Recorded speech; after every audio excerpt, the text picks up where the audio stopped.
Welcome back to the M3 podcast. This week we got Alex on from the MMG squad. We got Boston and Montana. So thank you guys for being here. Thanks for having us. This is actually something that when Alex set this up, I was really excited for this podcast, just for everything that you guys have done. And rarely do I go into a business and I'm like blown away. And when I came into your guys' operation, I was blown away. So before we jump into the business forefront, first, Alex, like you guys kick off, like you guys knew each other since like grade school or some shit. Yeah, it was grade school. I'll let you guys do more of the talking now. Like giving the story of how we got connected and how you guys got to the seat here today. Yeah. Well, thanks for having us on, guys. We appreciate it. Is this first podcast? No. He's like, I don't know a couple. But definitely appreciate you having us on. I think you made a great addition to the team this last year, bringing Alex in, and I did. Just excited to be here. We've, like Alex was saying, we've known him since probably kindergarten, first, second grade, somewhere around there. My dad actually used to coach him in Montana in Little League basketball, and I was the one running around trying to shoot hoops and show these guys how to play a little bit.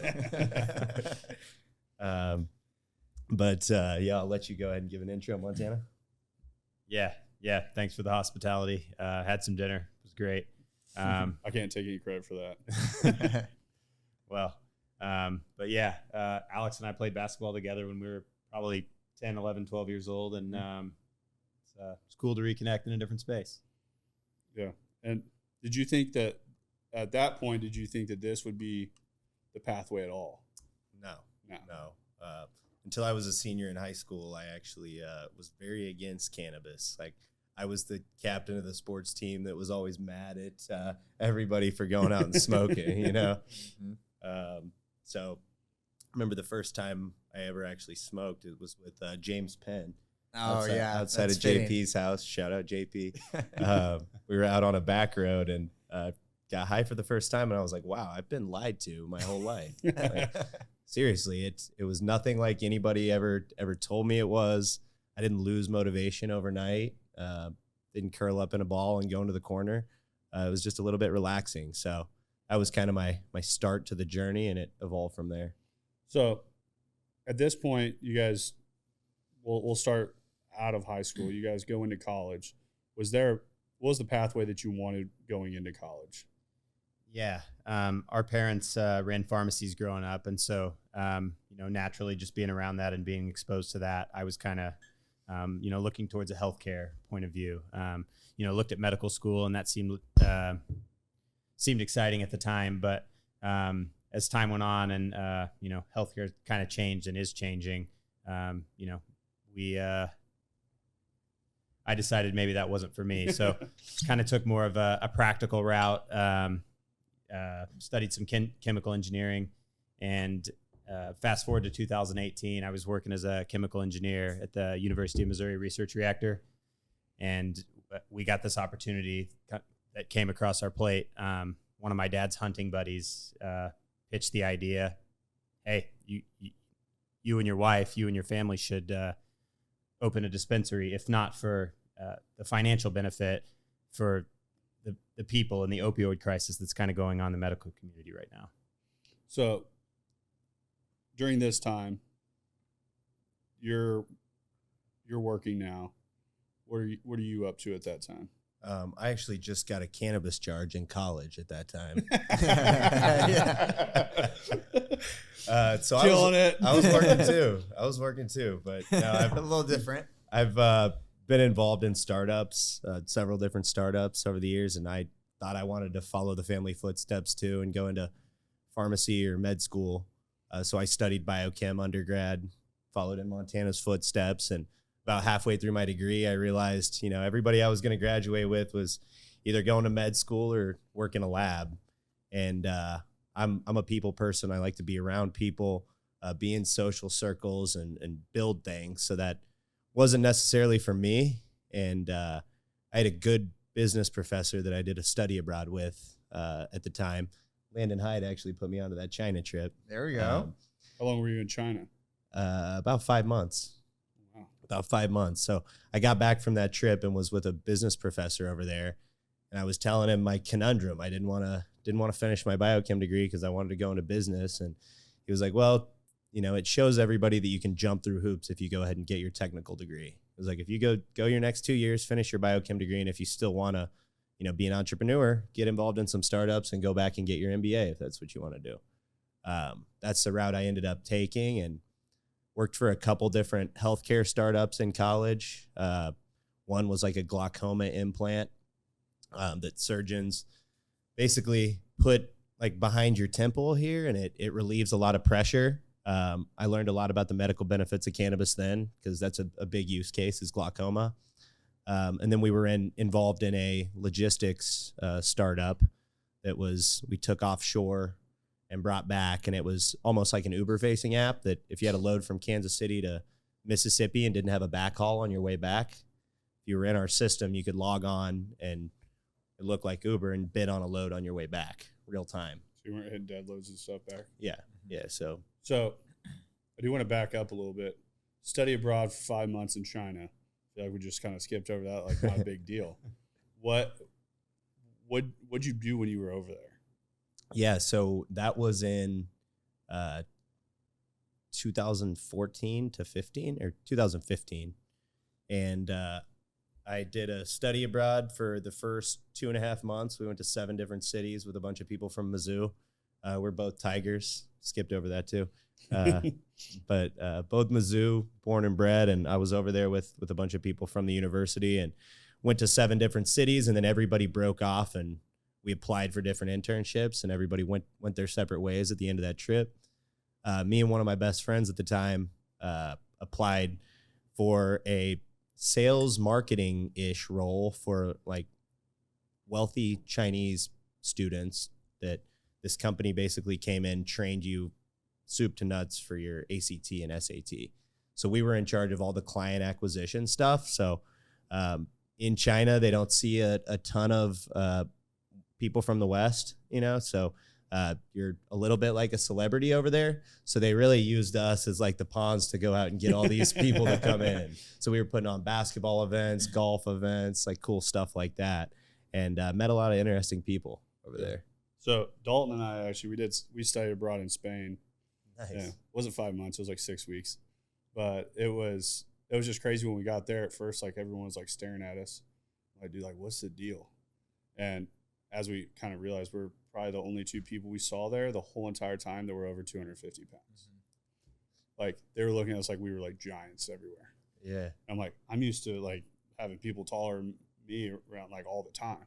Right. It was just crazy, like being abroad, just how different cultures work and how different people view us. And it was, of course, anybody you talk to are you from New York or LA? Right. Yeah. Those are like the only 2 places in the United States. We're from the States, and they're like, New York or LA? I'm like, no. Yeah. So then it's like, if you said Missouri, they thought we were cowboys. That's like, exactly right. right. And like, you guys have such Southern twangs. I'm like, I don't think so. But should have met some of those Cajuns I was with in New Orleans. Right. Those dudes go up there like, what are they saying? Yeah, I couldn't understand our fishing guide. I was like, oh, man. But so you go study abroad, you guys come back. What did the opportunity look like? I know that you were kind of presenting. Did you guys get into it together from the start? Was it kind of like hey, we sit down and it's like, it's time to work together? Because I know my brother and I have worked together pretty much our whole working careers. And it was just when I moved over and started MMG, it was like, I knew the first thing I had in my mind was like, how fast can I scale up to higher dry? So I'm like, what did that look like in the beginning stages with both of you guys? Yeah, we kind of decided early on that Boston was finishing his MBA at that point. So it made sense for him and his skill set to work on the applications and fill those out. And I quit my job at the university, moved out to Colorado, and started from the bottom in the industry out there and just kind of worked my way up. And so legal cannabis was one of the big factors they took into consideration on the application. So yeah, and it was a pipe dream for a while. Really was. We were 2 young kids running around thinking we were going to get into this industry that's burgeoning and very competitive space, especially in Missouri. They had a really stringent application process. So I remember going to the MoCan trade, is the trade association for cannabis here. And 7 years ago, going into those meetings when they were coming through Columbia, away from Kansas City to St. Louis. And I was literally the kid with my notebook, and my girlfriend at the time was my secretary. We'd sit down and take notes. And, I remember vividly everybody, brushing us off, not introducing themselves, not being real helpful in the industry. And it's funny to just look back 7-8 years later. I will say that early on in business, I definitely see it when you're young too, because when I started MMG, I was 25, and starting at a young age, you had this, I feel like I didn't really fit in anywhere. Like, I didn't fit in with the people I went to school with now, because all of a sudden I'm trying to do this whole other endeavor, and they're telling me I'm not a good move, not secure, like all these other things. Right. And then there's the big business owners out there, not even big, but just the larger business owners out there, that they don't really let somebody in that circle till they've done it. For you, it's a lonely path to get there, but then after you've done it, then all of a sudden they have the respect for you that, okay, this isn't somebody who just talks about it, they do it. To where it's the same thing. I feel like I'm almost on the other side of the fence a little bit now, that I have these people that will come up and they just talk about this like huge dream, but I'm like, what are the actionable steps that you're putting in place to make this reality? Right. Because winners and losers both have the same goal. It's the difference is what they put in to yield that outcome that they're looking for. So I think it is a weird, and I don't think I really realized that at the time. I was just like, I just don't think I really have many friends right now. I'm like, what's happening? Because I'm like, I want to be friends with these business owners, but it's like I was brushed off. Yeah. And you can't really, you can't skip those steps up the rung, or the rungs on the ladder. Yeah. And, it's humbling at a point when you're young and you're trying to start a business and these guys don't let you into their circle. But, we also didn't get along with the people that we grew up with, because you're trying to do something different. I'm not going out every Thursday, Friday, Saturday night when I'm 23 to 25. We're trying to build something. So, we tried to use it to our advantage as much as we could. I knew how people looked at me when I was young, starting the business at 23, and definitely learned a lot on the way. But using that to your advantage, however you can, sometimes helps. People would maybe reach out to me and tell me a little bit more information than they should have, when about the competitors or the landscape, because they didn't think I would act on it or didn't have a plan to act on it. So after a couple of those shots go down, people start listening. Yeah. And that's where I also think in the early days of business, it's when you're talking, it's almost like I feel like I had something like prove.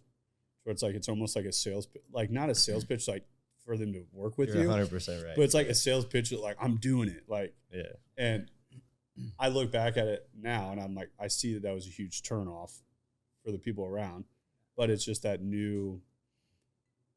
I think it's that ether that you get when you start in the business world, that you just want to tell everybody about it. And you're so excited and you're like a little kid on Christmas, but like 365 days a year. And my wife ended up like telling me at one point, she's like, not everybody wants to talk about that. I was like, no, but that's what I want to talk about all the time. And I was like, she's like, nobody else does. So I'm like, fair. And also, if I could go back and learn more about the operational standpoint of business, I think that earns you a lot more respect in the space. Because I always thought I'm like, dude, I'm working 100 hours a week. Like, I'm a grinder. Like, I'm hustling. And then it's like, once you start getting the respect for the higher level players, it's like, how do you build the operation so you aren't the guy doing all of it? Right. Like, how are you pulling yourself out of the system? Like, that's where you just start getting a whole different respect level. Is if you can do that at a younger age, I feel like that speaks a lot more volume. Most definitely. And it opens up the opportunities elsewhere, right? Yep. Like if you're in there doing the ads or helping run the accounts, like you can't hardly get any work done outside of that for expansion. So that's been one of the biggest learning curves of this whole business, I think, for both Montana and myself, is just learning how to delegate. You do things a certain way. If you have success with them, it's really hard to let them go, but that's the only way you're going to grow. Yeah. So you guys are putting in these applications. When do you guys hit the first application, then it goes from being that pipe dream to like, oh shit, this is going to be reality? So we applied for 5 dispensaries and a manufacturing lab to start. We didn't even think we were going to get into the cultivation side. We didn't know the least bit about it. Didn't know what we were getting into. So the manufacturing side is where we felt like we could differentiate. And obviously the retail side had some pharmacy experience to get in there and develop a customized experience. I was actually at one of my friends' graduation trips. They took us to the happiest place on earth, Disney World. And I was 22 at the time, finishing my MBA. And I got the call when we were outside of Magic Mountain that we didn't win our manufacturing license.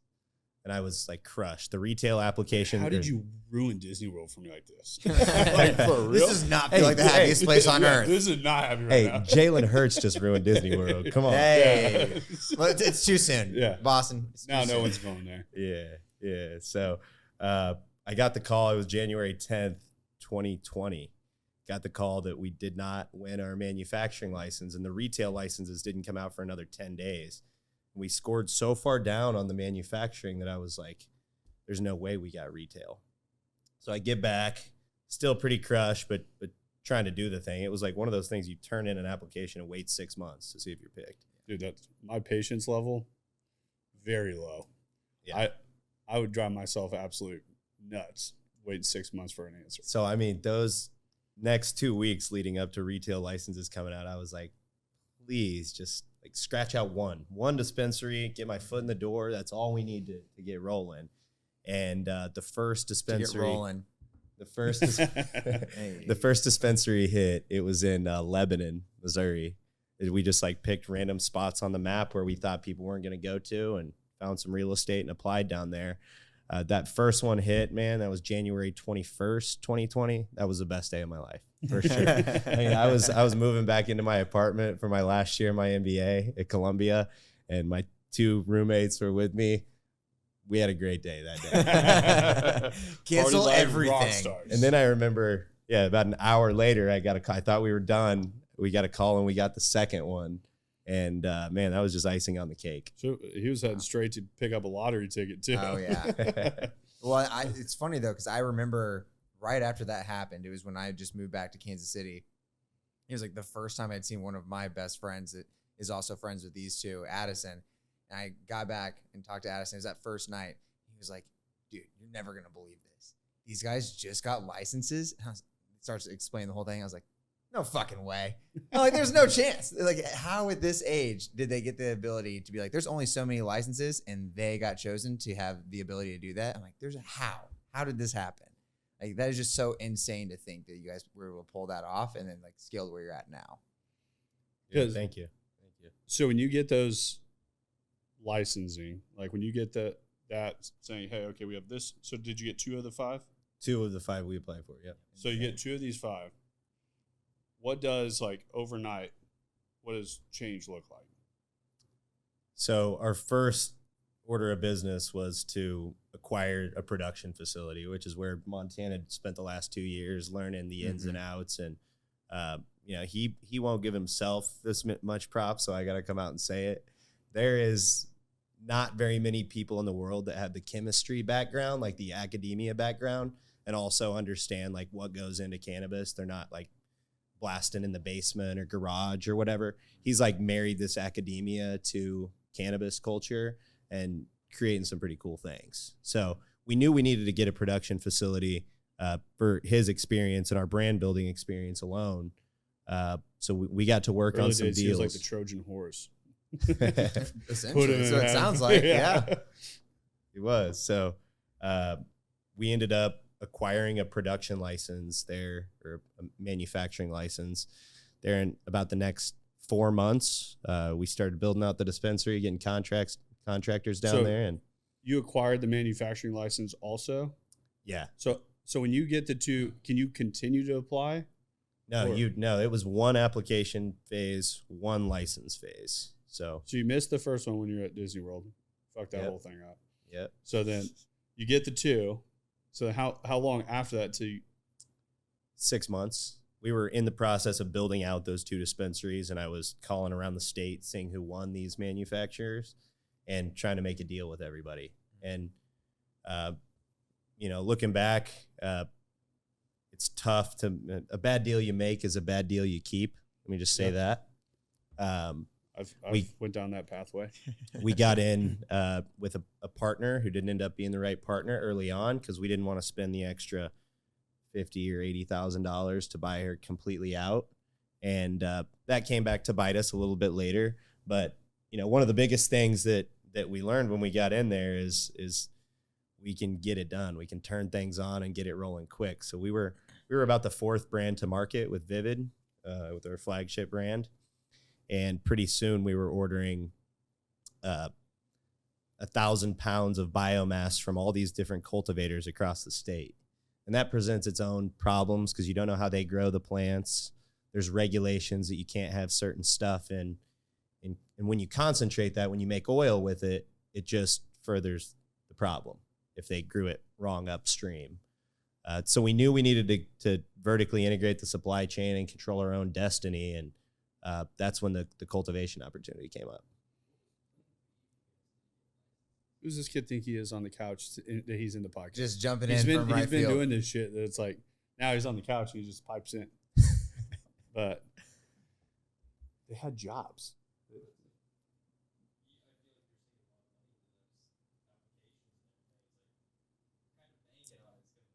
Yeah, we raised our seed round, like friends and family round. We raised $4 million, and 10% of that was non-refundable. So we called the first 400,000 to do the applications, get everything prepared, get everybody rolling. And then after we were awarded the licenses, we did a capital call for the remaining 3.6 to get going. So I also think to that point, the value of networking, like in the value of the people that you put yourself around, like I think a lot of people discount that. I'll say that has been one of my biggest levers to scaling MMG is I can make a phone call and have money anytime I need it. Yeah. And MMG has a value point to it. And it's, are you liquidating some equity here and there? You can take loans out but there's a lot of people that get into business that they don't look at that side of it. But caveat, you also didn't just put a plan on a piece of paper and send it to somebody hoping for money. Right. So you have the operational experience, have built that network like we talked about earlier. Then when you make a call, it's a warm call. It's not that. Yeah. Not that and cold it's like, call. I also think like when you talk about like friends and family, when people are funding through friends and family, like I've had a lot of people come my way for money and I don't know enough of the equation to bet on it. Right. And that's where it's like making it something where it's like, okay, this is what projection looks like. This is why we're projecting this. This is what we're yielding over a 90-day movement. This is what we look like in 6 months. This is what we look like in 12. Like, and being able to break that down and really showing all of those things. Like, I feel like you two being very sharp and also being able to do those kind of applications, like probably led you into a different movement of being able to acquire that money from that network too. Yeah, most definitely. But, there's no feeling like stress, having a payroll, but having like taking friends and family's money to get something like this, a pipe dream rolling, like there's no other stress I've felt that's like that. I think it almost like makes it better. Like people ask me all the time, like I get up at 4:00 in the morning, I go to the gym, like the things I do, they're like, what motivates you? I'm like, I have a lot of drive, but I also have like my friends and the people around have bet on me. Right. I'm like, I'm not letting everyone down. I was like, I also think about everyone that's on payroll in that office every day. I'm like, I have to get up and set that standard day over day. So it's just, I think it's a good stress. I think a lot of that stress normally breaks people, and you see it. I see it way too often in business that the second people really start, like, when you hit those points, I look at it as just a point of opportunity. That's what that is. Those hard positions you get in business is a point of opportunity to become better and figure out how to overcome something that you haven't done before. And when you overcome it, the confidence just starts building and compounding that you're like, now I hit states, I'm like, I've done this before, game on. Right. Like the first time I was in the driveway and I had like 10 grand in payroll, and I'm like, how do I pay this? I'm like freaking out. I'm like, now I look at it, I'm like, not in a bad way, but I'm like, that doesn't help me at all. Right, there's no way. And then there's guys I talk to that, like, yeah, if I don't get like 5-6 million, it's not changing anything in my equation. Like, as it just scales, it just play a bigger game, and your spreadsheets, the numbers just. That's what your perspective changes too. Things that you need and want change, and I think that's important to stay grounded on too. So you guys fund this money, licensing accepted, 2 dispensaries are rolling. What is manufacturing when you get into the manufacturing side? I feel like execution on that is just a crazy mountain to climb, especially from ground zero.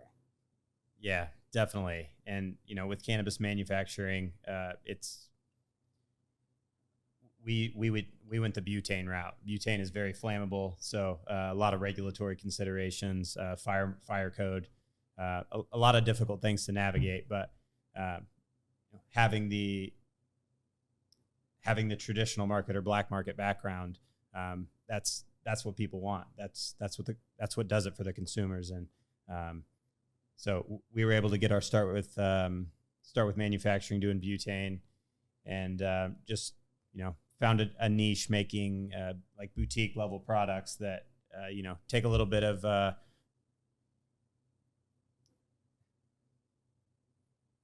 more time and care. Yeah. Because like when I have a science background, I have a degree in geology, a minor in physics, like. Yeah, no way, shape, form. But I also get a discount on my insurance for being a scientist, just so you know. But that's about what I get for it. But I look at it too as when we came to your guys' facility, the science behind it and going into those grow rooms on, every plant and the monitoring of everything was just the level of it. That. Of course, my head always just like the way I start processing things, I'm like, how does it get to this? Yeah. So the process of getting to that, and then watching all these people in there just working and knowing what they're doing, knowing how this happens. Most of the time, you don't see that from an early stage company. Alex started in June. I was like, hey, bro, you're coming into a complete shit show. Like, I was very upfront about it. He came in, he's like, bro, you got a shit show going on. I'm like, I told you.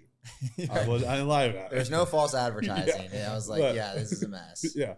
But it was like just the whole place looked like clockwork in there. Yep.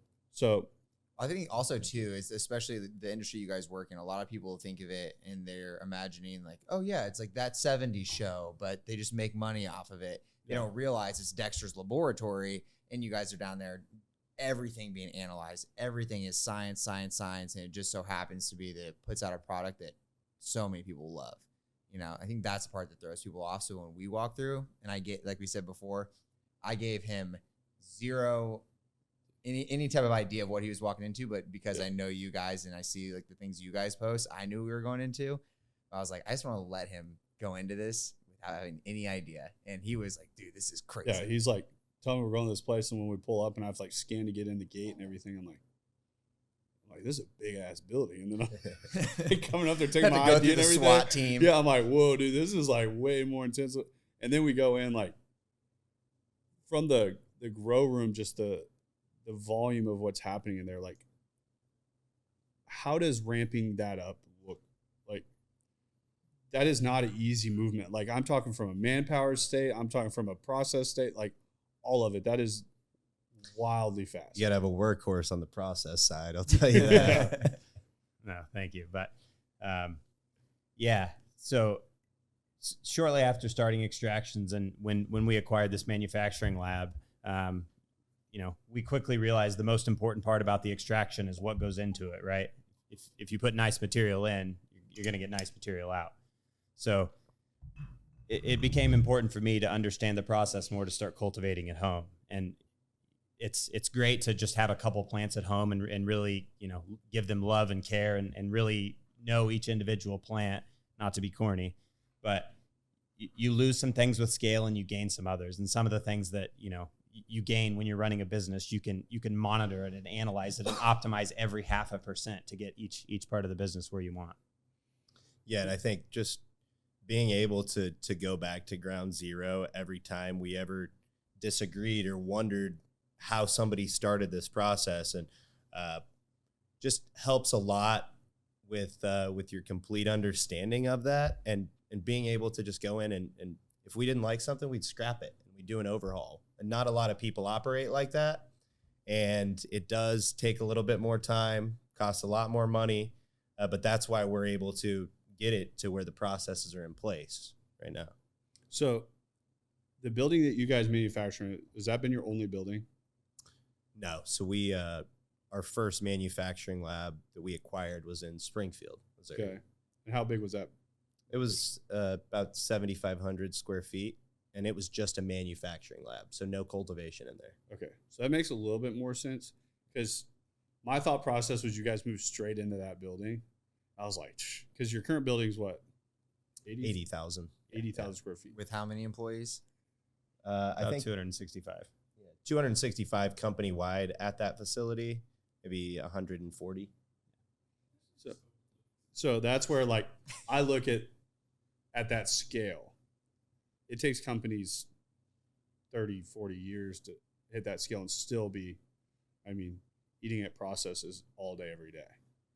Like, I go into companies with 100 employees that are just a complete disaster. And I can see it from the second I walk through the place. And I'm like, all right, this is going to be a nightmare. I'm like, you think you're going to fix everything with marketing? You got a lot bigger problems on your plate. Like, marketing's not fixing all your problems here. And it's going into your guys just from the employee interaction to the whole thing. It was just, and I also think the knowledge level behind it from both you guys and from people that were there is, I don't know, it's a lot for me to wrap my mind around in that short period of time. Yeah, and the facility we're in now, we acquired from Holistic Industries, which is one of the biggest private cannabis companies in the nation. At the time, they were divesting their Missouri assets, and it was kind of a right time, right connection, right place type of deal. And I walked through to tour, I think it was probably February of 2022. They just got the build out done, weren't to market yet, and were looking to sell already. Only had a few employees in there. And the first day I walked out of that tour, mind you, I've been to probably 250, 300 cultivations over the last 6 years of getting in the business. And the day I walked out of that one, I made a call to Montana, and I was like, that's the one we need. We've got to get that one. If we're going to get one, we've got to get that one. So did you guys go straight to market to raise money, and what? So you walk out there and you say, we want this location. What are next steps? It was about an 8-month negotiation, 6 to 8 month negotiation with a number that's big. You know, we also I had to play both sides of the cart, because there was big companies looking at this who had a lot of money to go in and just write the check that day. I had to show those people that not only we had the money, and I still had to go raise the money, but we had the money and we had the experience and wherewithal to get in there and get everything rolling. So it was a 6 to 8 month process, and we made a big bet on it. The deal was supposed to close in June and didn't end up closing till October of 2022. And that was 3 weeks before Missouri voted on recreational cannabis. So we made a huge bet, wrote a big check 2 weeks before the rec vote. The rec vote, that might have been the best day of my life. I'm not sure. But it's like, But also too, that was also on that It went by vote fast. one of the only things that was bipartisan approved. It was barely approved though. But still, but but the fact that there was support on both sides of the aisle made, at least personally, when I was looking at it, I was like, I feel a little more comfortable that it's going to pass because there was support from both sides. But it definitely was not the overwhelming wave that I thought it was going to be. Right. but it's like, I think in business too, I mean, there's people that are scared to bet. Yeah. That is the big difference in everything. Like, I tell Dre, I was like, what makes me unique is I'm not scared to bet. Especially on yourself, right? Yeah, and the people around you. Like, when you get the right people around you, it turns to a point where you're not just betting on yourself anymore, because you're not all pieces of the puzzle. Yeah. And it's like, you're one piece of the puzzle, but when you feel like you have all the right players in the game, you're going to bet, because there's a point that you're on the field playing, and then your job title moves and you're standing on the sideline. towards you have to make sure you're betting on the people that are on the field and you're betting on the right people. And it's like you get to hand select those players, you get to hand select who's out there playing for you. But as that team gets better and better and better, you're willing to bet bigger and bigger and bigger.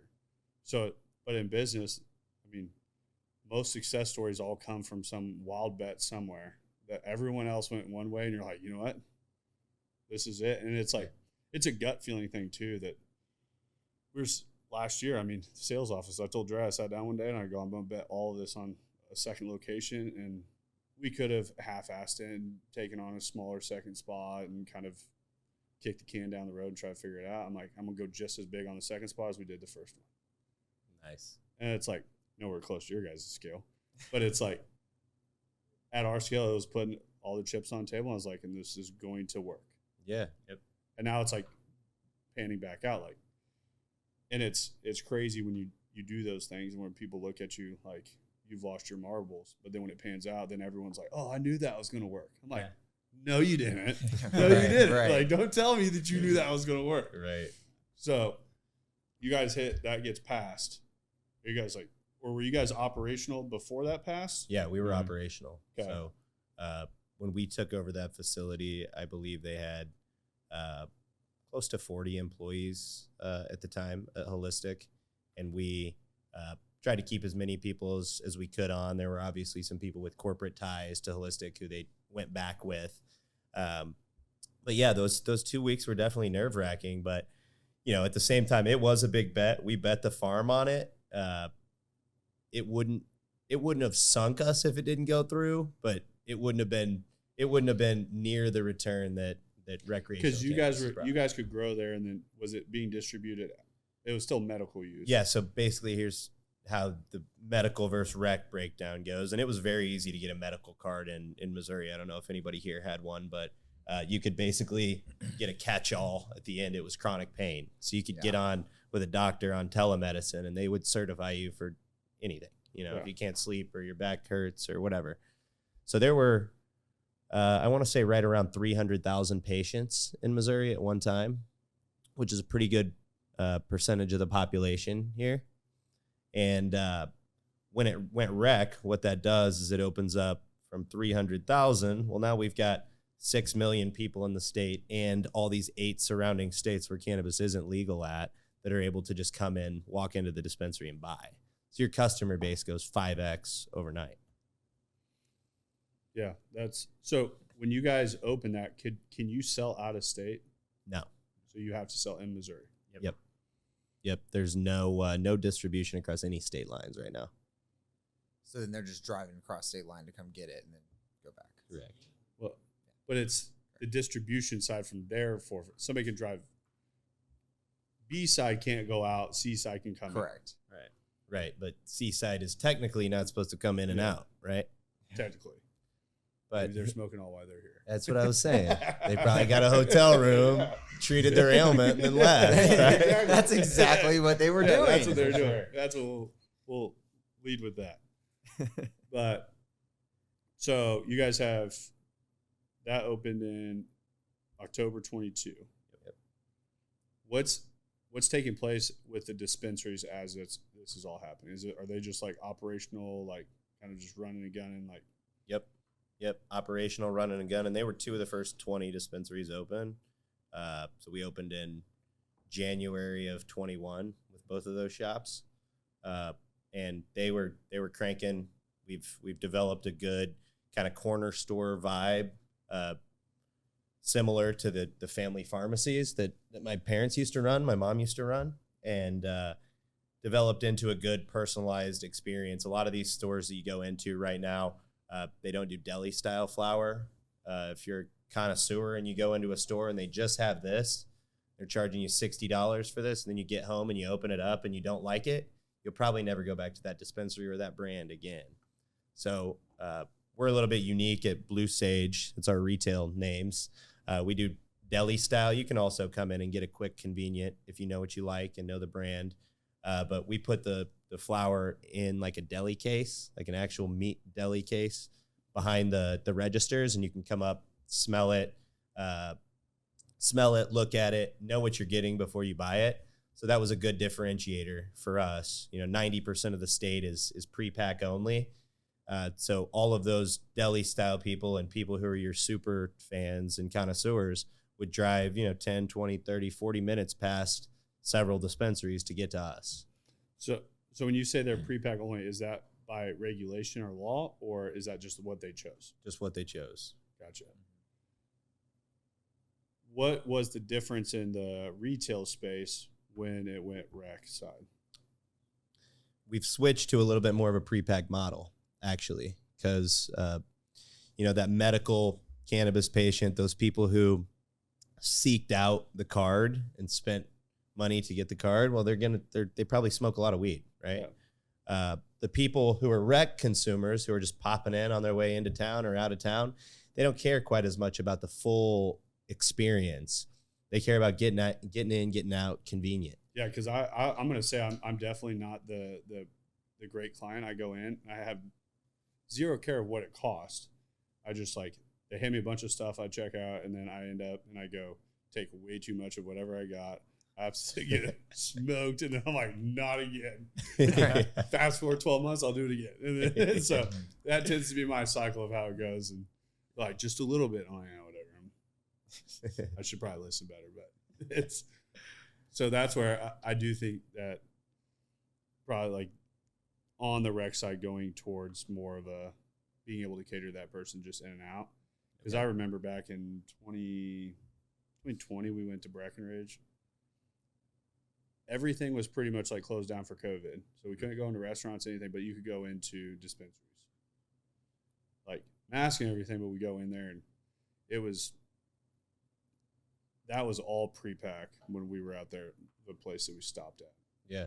But that's where, once again, I bought 10X whatever I needed. Yeah. I'm like, I'll try this. What'd they call that during COVID? What was it when the businesses that didn't have to close? Essential. Yeah, we got labeled essential here in Missouri too. So car dealerships, the crazy thing, car dealerships that had service departments were essential, so you could sell cars. If you didn't have a service drive, you weren't essential, so you couldn't sell cars. Ooh, that's tough. And I'm like, so half the dealerships around town, all your OEMs and your new car stores and stuff are just slinging cars, and 75% of your used car dealerships were just closed up, and we can't open because we don't have a service drive. Yeah. So they're hiring a tech to do oil changes to try to open the doors. You got to play the game, right?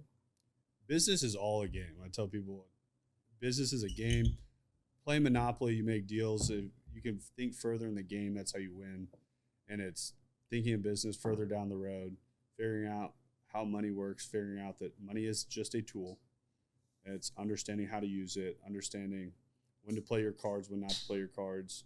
Yep. And you also look at, I think there's a lot of people that get into business and they think they're playing checkers and it's a game of chess. They don't understand even how to play it. Right. And they wonder why they end up losing. And you get to a certain spot that there's a level of people that can all work hard. Yep. There comes to a spot that you have to increase your education. To work smart. Yeah, you have to work smarter. My dad told me that my whole life, and he was like, work smart, not hard. Work smart. My dad was very successful, and I was like, yeah, whatever. Yeah.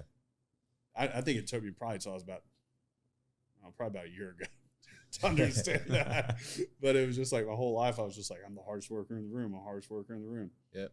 And really understanding what that actually meant to become smarter at business. And yeah, no, that's very akin to our story. Our dad worked with his back most of his life, so he was preaching that from the time we were little. Got to work with your mind, not your back, and that's the same principle. So yeah, it's very important. Got to have that vision and go make it happen. Yeah. So what would you say the hardest thing on development, retail side, hardest thing manufacturing side has been? Want to start with manufacturing? I think people is the answer on both sides, but it's, different kinds of people gravitate to different jobs. And it's tough when you see someone who really has the potential, but you want it for them more than they want it for themselves. That's my bigger frustrations on the wholesale side. Yes. Yeah. That's a problem I've dealt with in business. I've dealt with it in friendships. I've dealt with it a lot. That my wife even still struggles with it. And I think there just comes some point in life where there's people, I want it more for other people than I think most people want it for themselves. Yep. I want everybody to win. I think it's just how I've always operated. Like, I want business owners when we partner with them, I want them to win so bad, like I can't even see straight. Like, if they become more successful, our success comes secondary.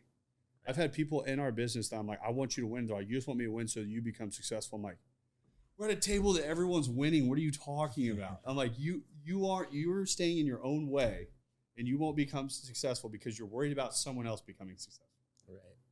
Like, sounds so wild. And like in my head, that like saying that makes zero sense.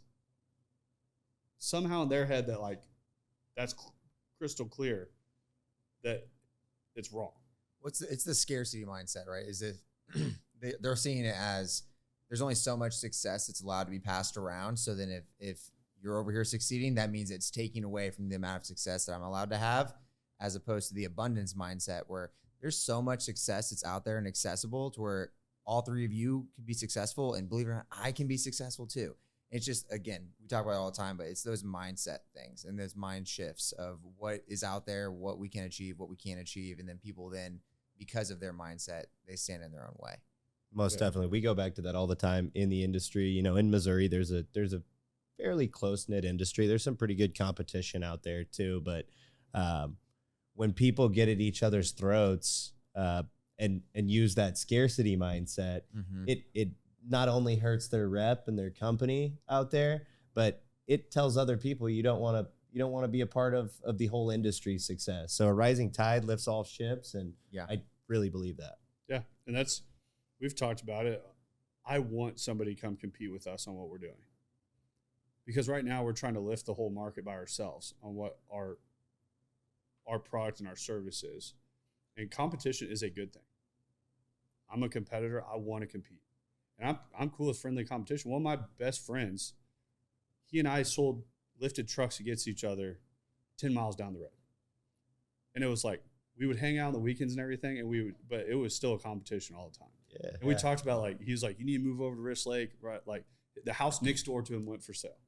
I was like, dude, you know that we'd be waking up at 3 o'clock in the morning trying to see who could get out of the house before each other. I'm like, we would be buying Lambos trying to compete with you. I'm like, it would just be a disaster. I'm like, it would be, like, because but it's like friendly. We both do well, like friendly competition. Like, but I want him to win all day, every day. Right. He wants me to win all day, every day. But when we're competing against him, I want to fucking beat him. Yeah. Like, and it's my thing is I can sit with somebody, have drinks with them, and still compete with them, but on a level that we can all win.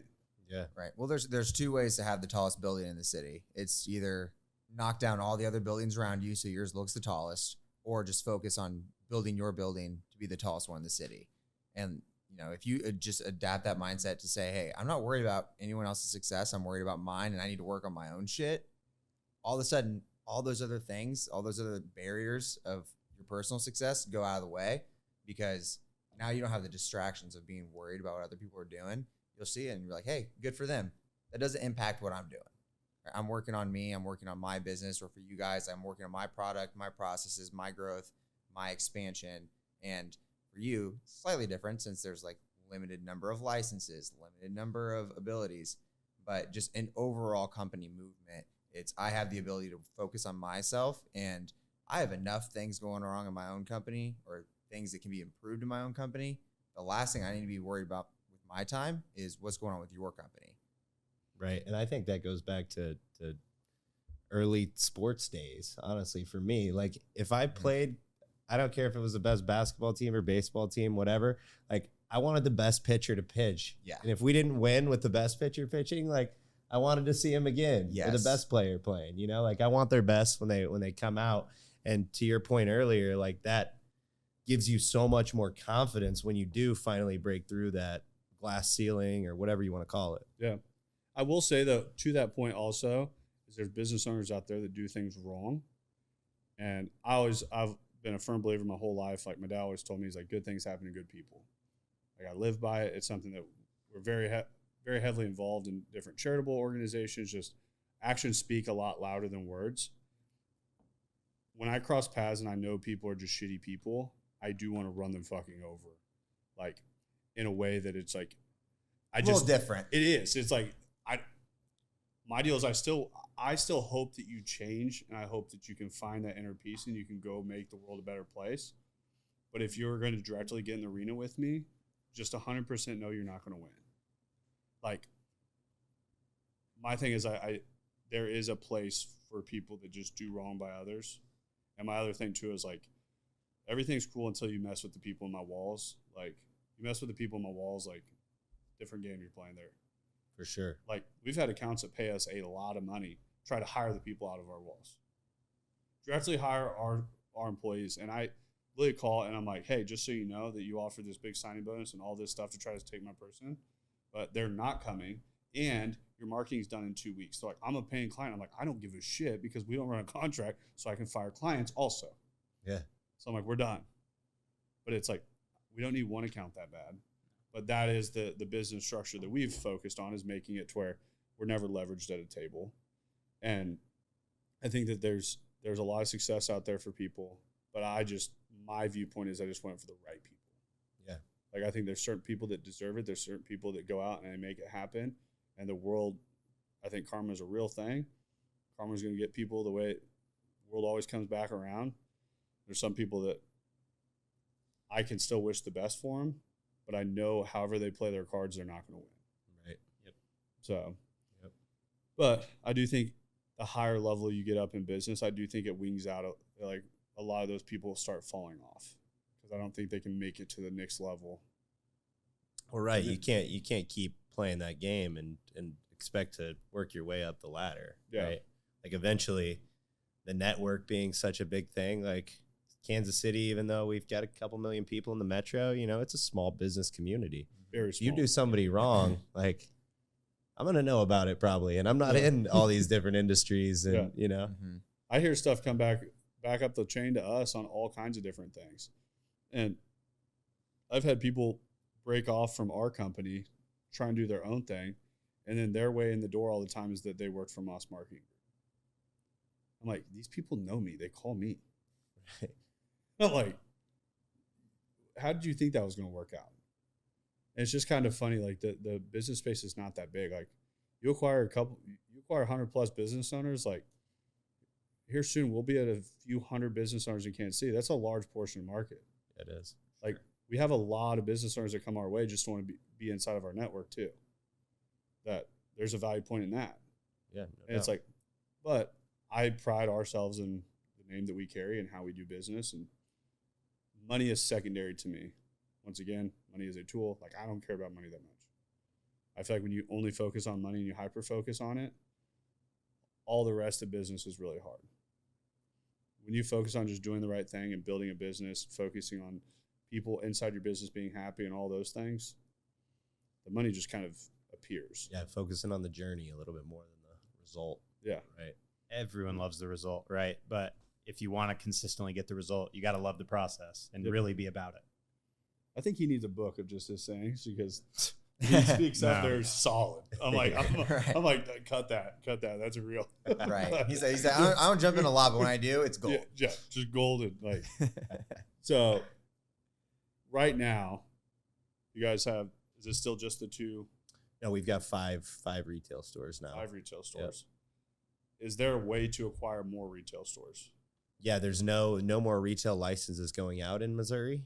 Okay. So I'd either have to acquire existing stores, and the price tag's pretty high on that.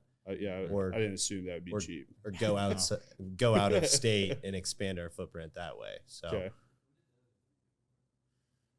over the last year, we've acquired them. So for those doing strictly audio, what Dre asked was about the other Dre three. has no mic, and he just asked questions from the couch. This guy a mic. No, he gets kicked off. He asks over there because he doesn't have a mic. But so were you actively looking to acquire those locations, or did they kind of just appear? Yeah, we're actively looking for opportunities all the time. There's a big consolidation happening right now, not just in the cannabis industry as a whole, but really Missouri. It's a great market. honestly one of the best in the country, and you never hear it in the media, but it's one of the best cannabis markets in the country. The way the regulators work with us and the way things have been set up, and just those 8 states around us, all not legal cannabis, and those patients and consumers come in. So we were, I think we are now the 4th or 5th highest selling cannabis market in the nation. Oh, wow. In Missouri.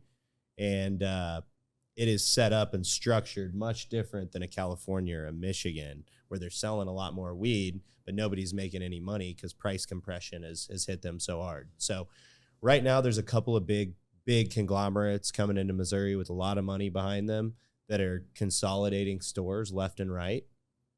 So it's artificially put a bubble on these retail stores. Like they're not worth what you have to pay for them right now to acquire one.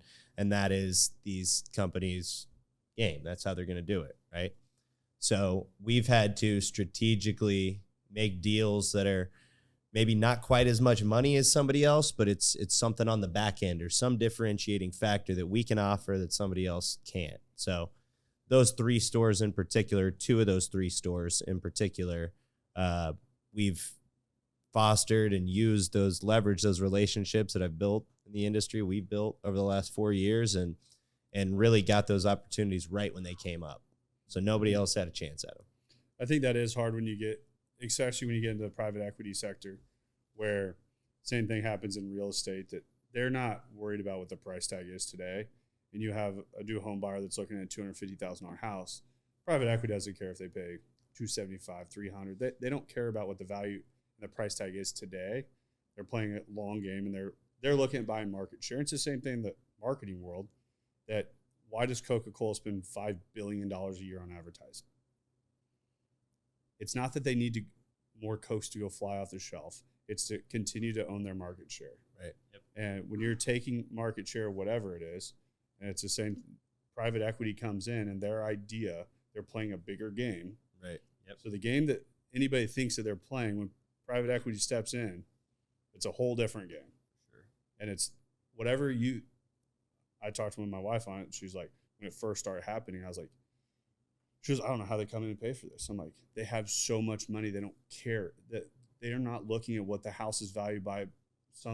They're playing a market that Kansas City, Missouri as a whole, the Midwest, the percent growth that's happening here as a whole, they're playing a long game, and they want to own it for when the next booming city. It's not only going to beat that investment isn't only going to beat inflation, it's going to beat inflation plus double the value you paid for it. Yep. It's a tough game to compete with too. It is. And it's hard when you get into that world of even being able to wrap your mind around how it's working, because you have to think about a level of money that most people don't have. It's hard to understand. It is. Yeah. So what I do want to touch on too is more so just cannabis as a whole, benefits of it, things of that forefront that I know for a long time it had a bad rap. It's like, I still think it's a stigma that's being overcome as a country. And what is it why is cannabis better than alternative methods? So Boston and I were both big cannabis users in sports, in college, and found it a good way to, kind of take a little bit of the stress away from everyday life and just focus on doing what you're doing there in that moment. So that's really how we came up with the name Vivid. Sometimes the stresses of everyday life get foggy and we get a little bit distracted about what's important, but at the end of the day, consume a little bit of weed and your mind starts racing and things they're clear and we can understand things from a different perspective a little bit. Yeah. And, I'm not going to sit here and Wiz Khalifa you, like wake up and smoke weed all the time. And, that's how you should live your life by. But, after I told you that my first high was just a complete different experience, I thought it was going to be like I was just drank this whole bottle of bourbon and like something hit me, and didn't know what was going on. It wasn't that at all. It was like I calmed down a little bit. I saw things from a different perspective. And my parents would know when I came home high in high school and college, because instead of just like beelining through the house and going and shutting my door in the room, I'd like walk in and stop and like ask them how their day and be seriously curious about like how their day was and what went on, you know? So I think it can really add a different perspective in your life. And I think that a lot of people need that right now. I think it's better than alcohol for you for sure. But that is to say everything in moderation. Exactly. You know, and I'll give you one quick story. When Montana moved out to Denver, me and my dad went out to visit him one weekend. My dad was 64 at the time, very conservative hunting guy, never consumed cannabis in his life in 60 years. If he was here, he'd tell you the story that when he was my age, if his buddies got in the truck with it, he told them he'd kick their ass, you know? And so we get out there and we already we're applying for dispensaries at this point. He's still kind of coming around a little bit. He had a bad car wreck in the late 80s before Montana was born, and broke his back in several places, his neck, blew up his spleen, kidneys, was paralyzed. They told him he'd never walk again. Then he was paralyzed from the waist down for a couple months. And, you know, he walks to this day, like gets around pretty well, but he's got a little bit of a limp, and those surgeries in the 80s, man, like you've got a titanium rod in your back, you know? So he's always, when he can't sleep at night, he'll sleep 2, 3, 4 hours a night, and he'll wake up and he'll go hunt. That's kind of his relief, you know, if he can't sleep. So when we got out to Denver, we got him into a dispensary. I was like, you got to at least see what the layout's like if we're going to build one, you know? Yeah. He's like he helps GC some of our projects and really likes to stay involved on that side of things. So he was like, all right, we'll go in there.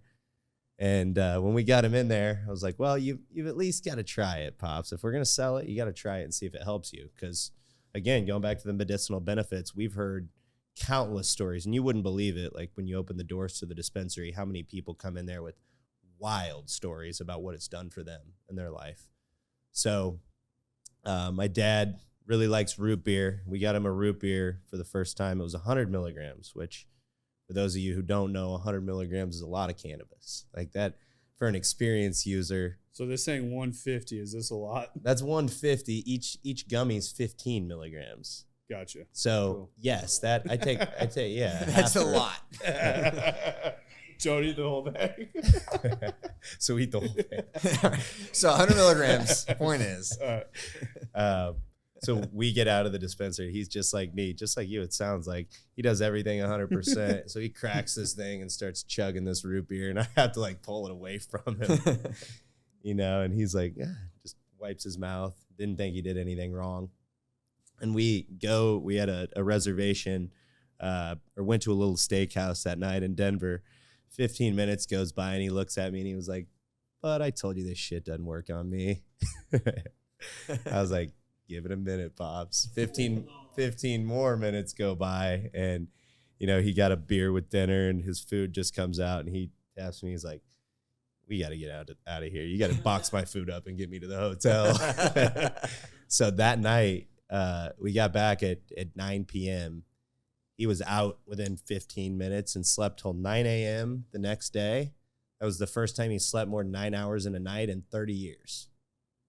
So now he puts a 10 milligram edible by his bed, takes one about every night, and sleeps through the night.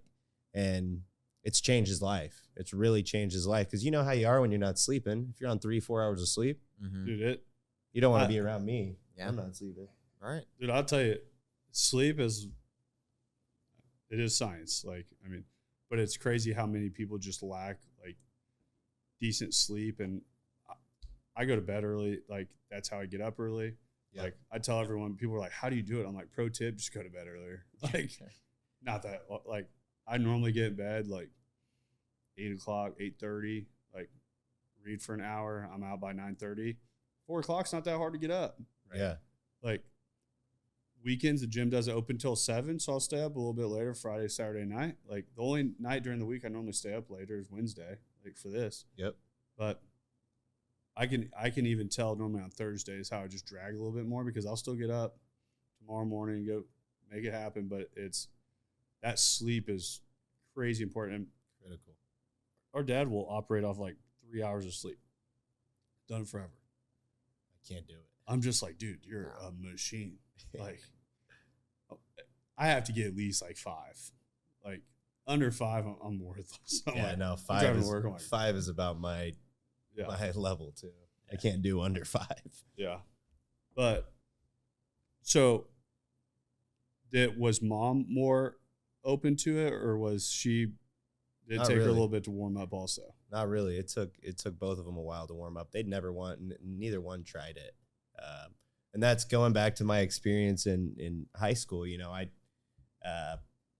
they thought it was the end of the world when they found my pipe and grinder in my room, you know, and hated Kyle Todd because that's who I was hanging out with at the time. They thought it was him. All these names, man, blast from the past. But I'm like, yeah, fitting.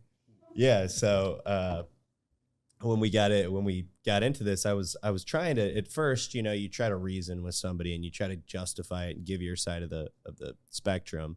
They just weren't having it, like, at all. Weren't having it. And I was like, I would have ran in my dad, it would not have went well. Yeah, and I was like, Dad, it's literally on my bucket list to smoke a joint with you. Like, we would have the best time just sitting down and smoking a joint, the 3 of us. And he was like, nah, I'm not with that shit. My mom either. She wasn't with it. And they had a pharmacy there in Harrisonville and shared the building with some doctors. And those doctors they try to send people down the natural path before they'll put you on a bunch of medicine. So they, you know, like Montana said, early on, they said, you guys should really look at this for the opioid crisis and a lot of things going on. I mean, since the 90s, my mom's been in pharmacy. She's seen the opioids prescribed go from this to this, like exponential, you know? Wild. And it's like, finally, I bring all these papers back, like scientific, we're doing research studies, bring them back to them. Finally, they're like, no, we'll put a message out in the paper in Harrisonville, Missouri, Conservative USA, and we'll see how many people show up to this forum. So we had a forum, and more than a couple hundred people showed up. And it was going to be you two just rocking right. out there. I don't think you guys Welcome to our group of, it's just 2 of us. Harrisonville's not a major metro, okay? So a few hundred people showing up in Harrisonville, Missouri for this forum is a big deal. Yeah. It was like the community all knew about it, you know? Mm-hmm. A lot of people didn't want to be seen there. Right. Like, they got the hood up. They got the sunglasses handed the mic around, and we said, say anything you want, good or bad, about cannabis. The first lady that grabbed the mic came in from Colorado, drove in that day. She's from Missouri, and her child was having over 100 epileptic seizures a day in 2016. She couldn't get it shipped to Missouri, so they moved out to Colorado. They uprooted their life. She left her job, moved her kid and family out to Colorado so they could start using these tinctures for this, you know, young girl. And she's been on every medication you could think of. Nothing's worked. And the first day they moved to Colorado and she tried this, she was under 10 seizures a day. So, you know, you pass the mic down to another guy and he's got Parkinson's. He's shaking with the mic, can't even hardly hold it up to his mouth. And he's like, you guys wouldn't believe it. When I smoke with my nephew or take one of them gummies, it's like I can hold a fork to my mouth better than any of you guys here. So, like, you just keep going down, and it was just story after story like that. Did you get much negative backlash there? We got one person who was negative, and it was a local politician who was there to appease his conservative vote in Harrisonville. But no, that's about the only negative one we got. Wow. Yeah, it's definitely something that I think from the political state too, that I'm very much conservative side, like grew up, I still hunt, like outdoors, like I like the economy forefront on that. I think a lot of times people are focused on the wrong things from overall political state. But it's also, I'm 100% okay being friends with people that have a completely different viewpoint than me. It's a great thing about being in America. But it's like, I don't agree on every aspect of it. Like, if there's a 6-year-old girl that this helps her to where she doesn't have seizures 100 times a day, I don't give a shit where you stand politically. Give her what she needs. Like, I don't feel that any form of government should stand in the way of that being fixed. No. Yeah. And it's like, I don't care if somebody else thinks it's wrong. Like, that's not They their don't have to position. live. Yeah, they don't have to live with that at the end of the day. They You're don't not have to going sit home there and to a watch their girl kid go yeah, through that. Right. Mhm. To where that's where I think that all of that just gets so dicey so quick. Yeah, and that's when like their mind finally started to open a little bit. They were like, well, maybe this isn't so bad, and you dig deeper and deeper down that hole, and it's more people with similar experiences like that. When we opened the dispensaries, even when we were building out, my parents thought it was going to be the guy sleeping on the corner who shows up to the dispensary the first time, and we open in conservative Lebanon and Carthage, Missouri.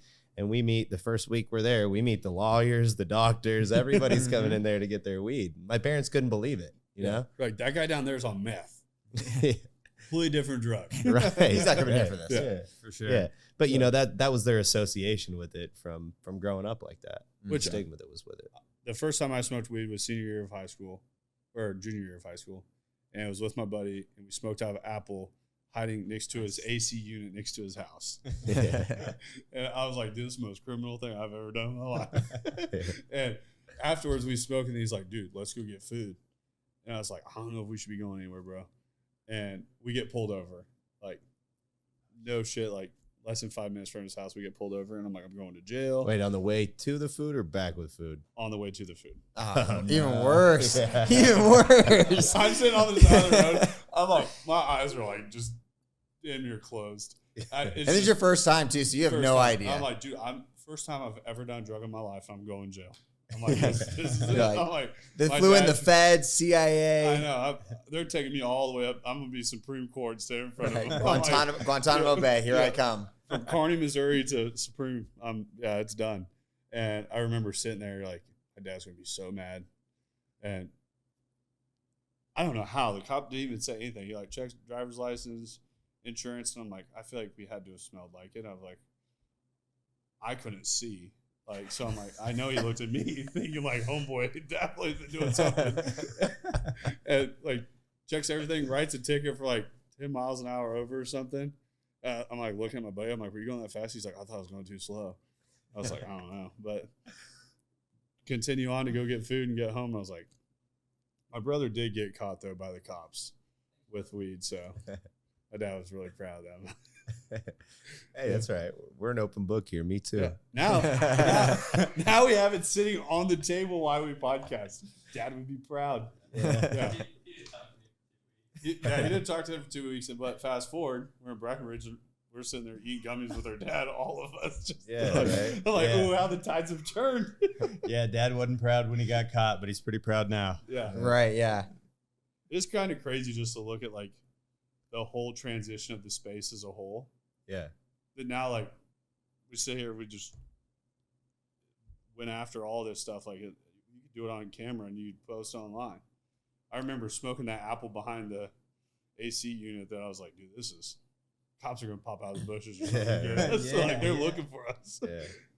But no, it's pretty cool to see the progression too. Yeah, and I think As we're just scratching the surface of this. Like, alcohol or cannabis's sales are set to overtake alcohol sales by the year 2030 already, and it's only legal in not even recreationally legal in half the states right now. I think here pretty soon you're going to see, both sides of the fence politically, that because you're going to see from, I think, a conservative side, even seeing the financial state of it, what it can bring to a state, that I think it all becomes approved on a Fed level here. You guys would be much more knowledgeable, but I don't think it's probably out 3 or 4 years. I think it's going to be a while still, unfortunately. We could use the relief, being the people who watch this podcast, being business owners. You guys know if you go out and take a client out to a lunch, you can write that off. Mm-hmm. If you go out and buy office supplies, your podcasting supplies, you can write those off. In cannabis, you can't. They made a tax law called 280E in the late 70s, early 80s for like the drug smugglers from Colombia and overseas, that said basically you can't write off anything to do with the sale of a federally illegal good. That's so those guys couldn't buy airplanes and yachts and write everything off. get around it and loophole it. So we are still paying an effective tax rate of 40 to 50% On everything? on everything, Wow. every single thing. I didn't know that was a thing. It's brutal.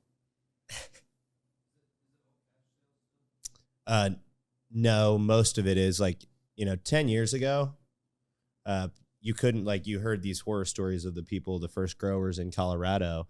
They were burying their money in drums, putting 100-gallon drums under the soil in an unknown location and going out and filling it up, but now That's some Pablo Escobar shit right there. Yeah. but it's the laws just didn't catch up to the regulation yet.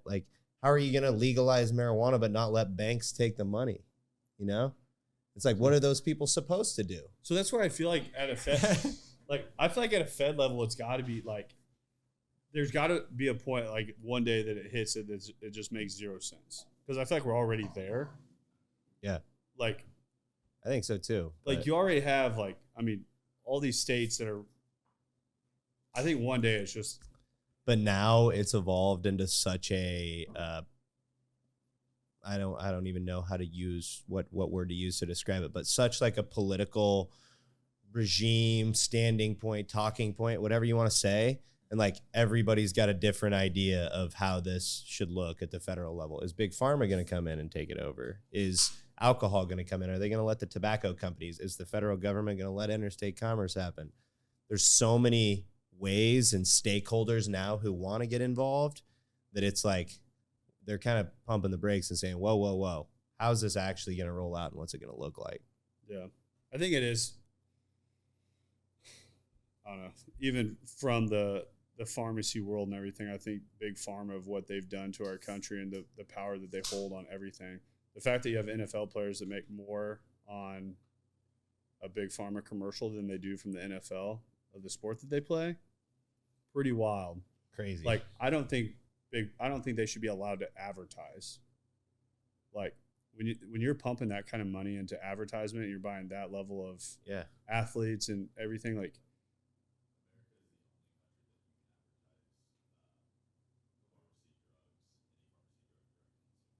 America's the only country you can advertise pharmacy drugs direct to consumer. Yeah, you can't advertise cannabis direct to consumer. Yeah, so I feel like that's a pretty hypocritical saying.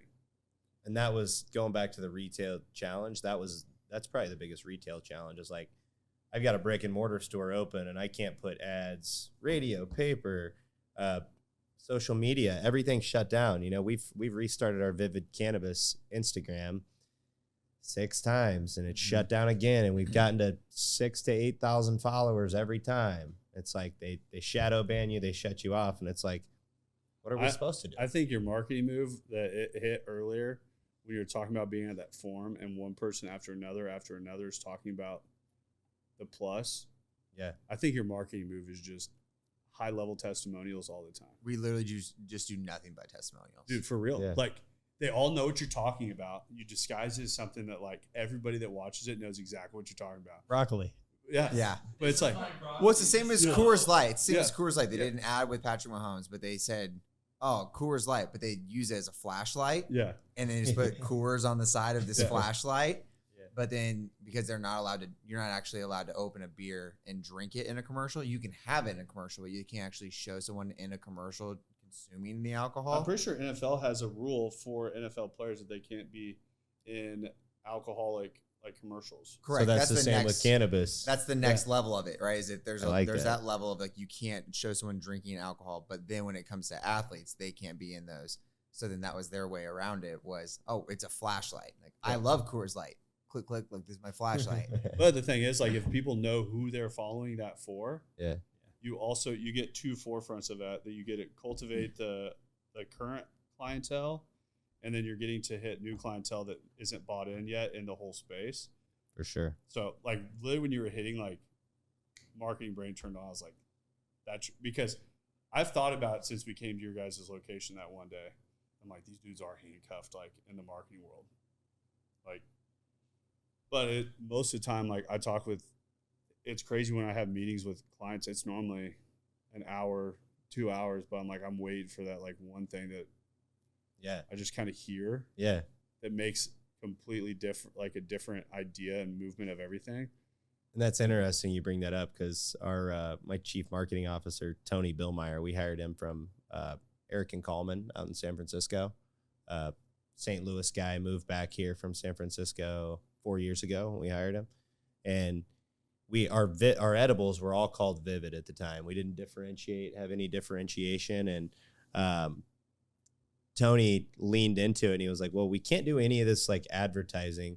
Let's make the edibles Missouri's own edibles, and let's lean into all the branded partnerships that we could do around the state.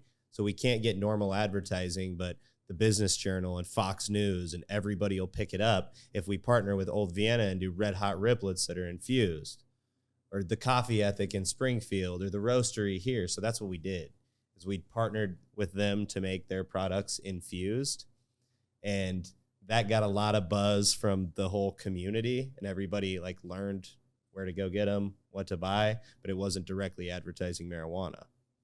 So the regulators have since made a move. We call it the red hot riplet rule, where now you can't have any logo or advertising on anything that's non-infused on the market right now. So just continuing to figure out how to innovate and stand out and differentiate yourself from everybody in the market is what we're trying to do. Which that's the name of business. Like, yeah, I tell everybody all the time, like, I have so many people ask like who we're trying to be like, and I'm like, nobody. I was like, we're carving our own path in the space, and when everyone goes left, I'll go right. I have no earthly idea where we're going, but I do not want to be the same as everybody. You zig, we zag. Baby. Exactly. Yeah, right. It's like, but it's there's so many businesses that come in like, well, I'm trying to do exactly what this guy's doing, this guy and this guy. And I'm like, not taking shots at Qdoba, but they try to knock off Chipotle like to a T. And it was like, how'd that work out? Like it already hit once. Yeah. And then you look at local Kansas City guys like Peter Maluk. I don't know if you guys know creative planning and what he's done with the financial industry, but he shaped a whole new business model and trailblazed it when nobody thought he could. Yeah. We'll be on his. I say we. I keep inviting myself to this trip. Be on that jet here soon. Oh yeah. That's creative planning. That's their jet. Yeah. So from the auction, I bought a jet at an auction down to what, Boca Raton. Where the fuck am I going? Nice. Where the fuck am I going? Where am I going? Boca's a good spot. Yeah. When we booked it, my buddy and I were bidding on it, and he's like looking at me, and we get it, and he's like, "Is this out of the country?" And I was like, "I don't know where it's at." I'm like, "Dude, I was just pumped that it was on a jet." I was like, "It's like a 4-night, 5-day stay somewhere in Florida, and you get a private jet to take you to and from." Oh, nice. And it ended up being, it was Boca. Okay, yeah, so Boca. It sounded foreign. Got it. It's in Florida. Yeah. We buy it, we're like, yeah, that's not out of the country. But for $24K, usually just the flight alone was like, what, 40? Oh, so we had one of our buddies there that owns a huge construction company. He said there he flies private all over the country. So it pops up and we look at him. We're like, hey, what's his jet just cost down to Florida and back? He's like, hold on a second. And like before the auction, he texts this guy. He goes, I can get one right now. It's like 38 to 44. I was like, okay. And then it goes up and it goes for like 24. I was like, I feel like we got a deal. That was just less than the jet. Then we find out the resort that we're going to is like top rated resort in the country. Oh, nice. So that's awesome. You got to play some golf while you're down there too. I know. Yeah, great golf. The Boca Raton is the country club down there. We played it a few months ago. It's incredible. Yeah. Yeah, I'm really excited for us to go on that trip. When we go, it's going to be so much fun. Who's we go? Yeah, who's we go? Is we go also going on the trip? But you guys started talking there for a second. We started talking about the future, things like that. So say that 18 months from now, we're like, we gotta do episode 2 with you guys. What is that? What is 18 months from now? We come back here to be back on the podcast. What are the new things that we're talking about for you guys? Yeah, so I would hope we'd be talking about our successful launch in Kentucky. We just got licensed down there. I was mentioning that to you. We're kind of starting the process over in Kentucky right now, going through some license acquisition, some big build out, which will take 10 to 13 months, depending. Knock on wood. Hopefully. It doesn't seem like anything in the industry is super quick. No, especially like a big ground up build like that, or a big retrofit where you have to bring in all this specialized equipment, transformers, switch gears for the electrical. So I'm hoping we're talking about us having 10 retail stores here in Missouri, and 4 retail stores, a lab, and a grow in Kentucky. That would be success for me. I go out there and visit them and hit the Bourbon Trail while I'm out there. I'll right, take you around. 1-2 punch. I'll be familiar by then. Yeah. All right. He's got it. No. He's got it. No, we have a really good team in Kansas City and at all of our retail stores throughout Missouri. So, looking forward to bringing them opportunities, kind of like you were talking about earlier, Dan. Yeah. Well, even then too, just to echo that point right there and we have it when people come through our office where they're like, man, this team, this energy, these people, this space, and you can see the confidence they have in us because of the confidence of everybody that we have there. And I felt the same thing, and I think you would echo this too. I think we talked about it on the ride back after visiting your guys' facility. We would walk into a room, and you guys would go into doing something or explaining something to us, and you're like, this is the guy. He knows his stuff. He owns this space. He owns the room. He's XYZ. And I'm like, I don't know anything about this man, but right now I'd bet my entire life that he is the guy on this department here. And it felt as if every time we went into another space and you had 260 employees, you know everybody by name. And as you're walking through there, you're like, this is the fucking guy. This person just owns this space. And like that, I think also is what translates into you guys having such an amazing product and being able to expand the way you guys are, is that you just have so much confidence in the ability of the people around you to execute and do a good job. Even too, like we were in the office today and someone's like, who's on the podcast tonight? And it's a couple of guys I know from high school, friends. And like, what brands do they have? And I kind of listed them off like, oh, the good shit. That is exactly word for word, exactly what came out of their mouth. So I was like, oh, that's the good shit right there. That's what that is. And like, I'm like, yeah, well, that having been to their facility, that makes sense. Yeah. You know? No, appreciate that. It's a huge shout out to the team. I mean, the reason we're able to expand to Kentucky right now, like we were talking about good business earlier and how good business brings good opportunities. I think now that we've broken through that glass ceiling and you get up there and you see like, I can do this. This isn't so different. These people wake up and put their pants on just like I do every morning. And people now realize, okay, these guys are young. They're doing it right. We want to be in business with them. So these opportunities have just started to come more and more over the last 6 months. And if this opportunity would have came a year ago to expand into Kentucky, I don't think we would have been ready. Yeah. Just because the right people weren't in the right seats. We just finished an expansion on our big grow. And we didn't necessarily have the puzzle piece to where I could leave the operation for a week or 2 weeks and go to Kentucky. Same with Montana, build out a new grow. But that confidence in people and being able to delegate and being able to bring people up through the ranks is what's allowed us to take advantage of this expansion. And I think I'm always a firm believer that you're exactly where you're supposed to be when you're supposed to be there.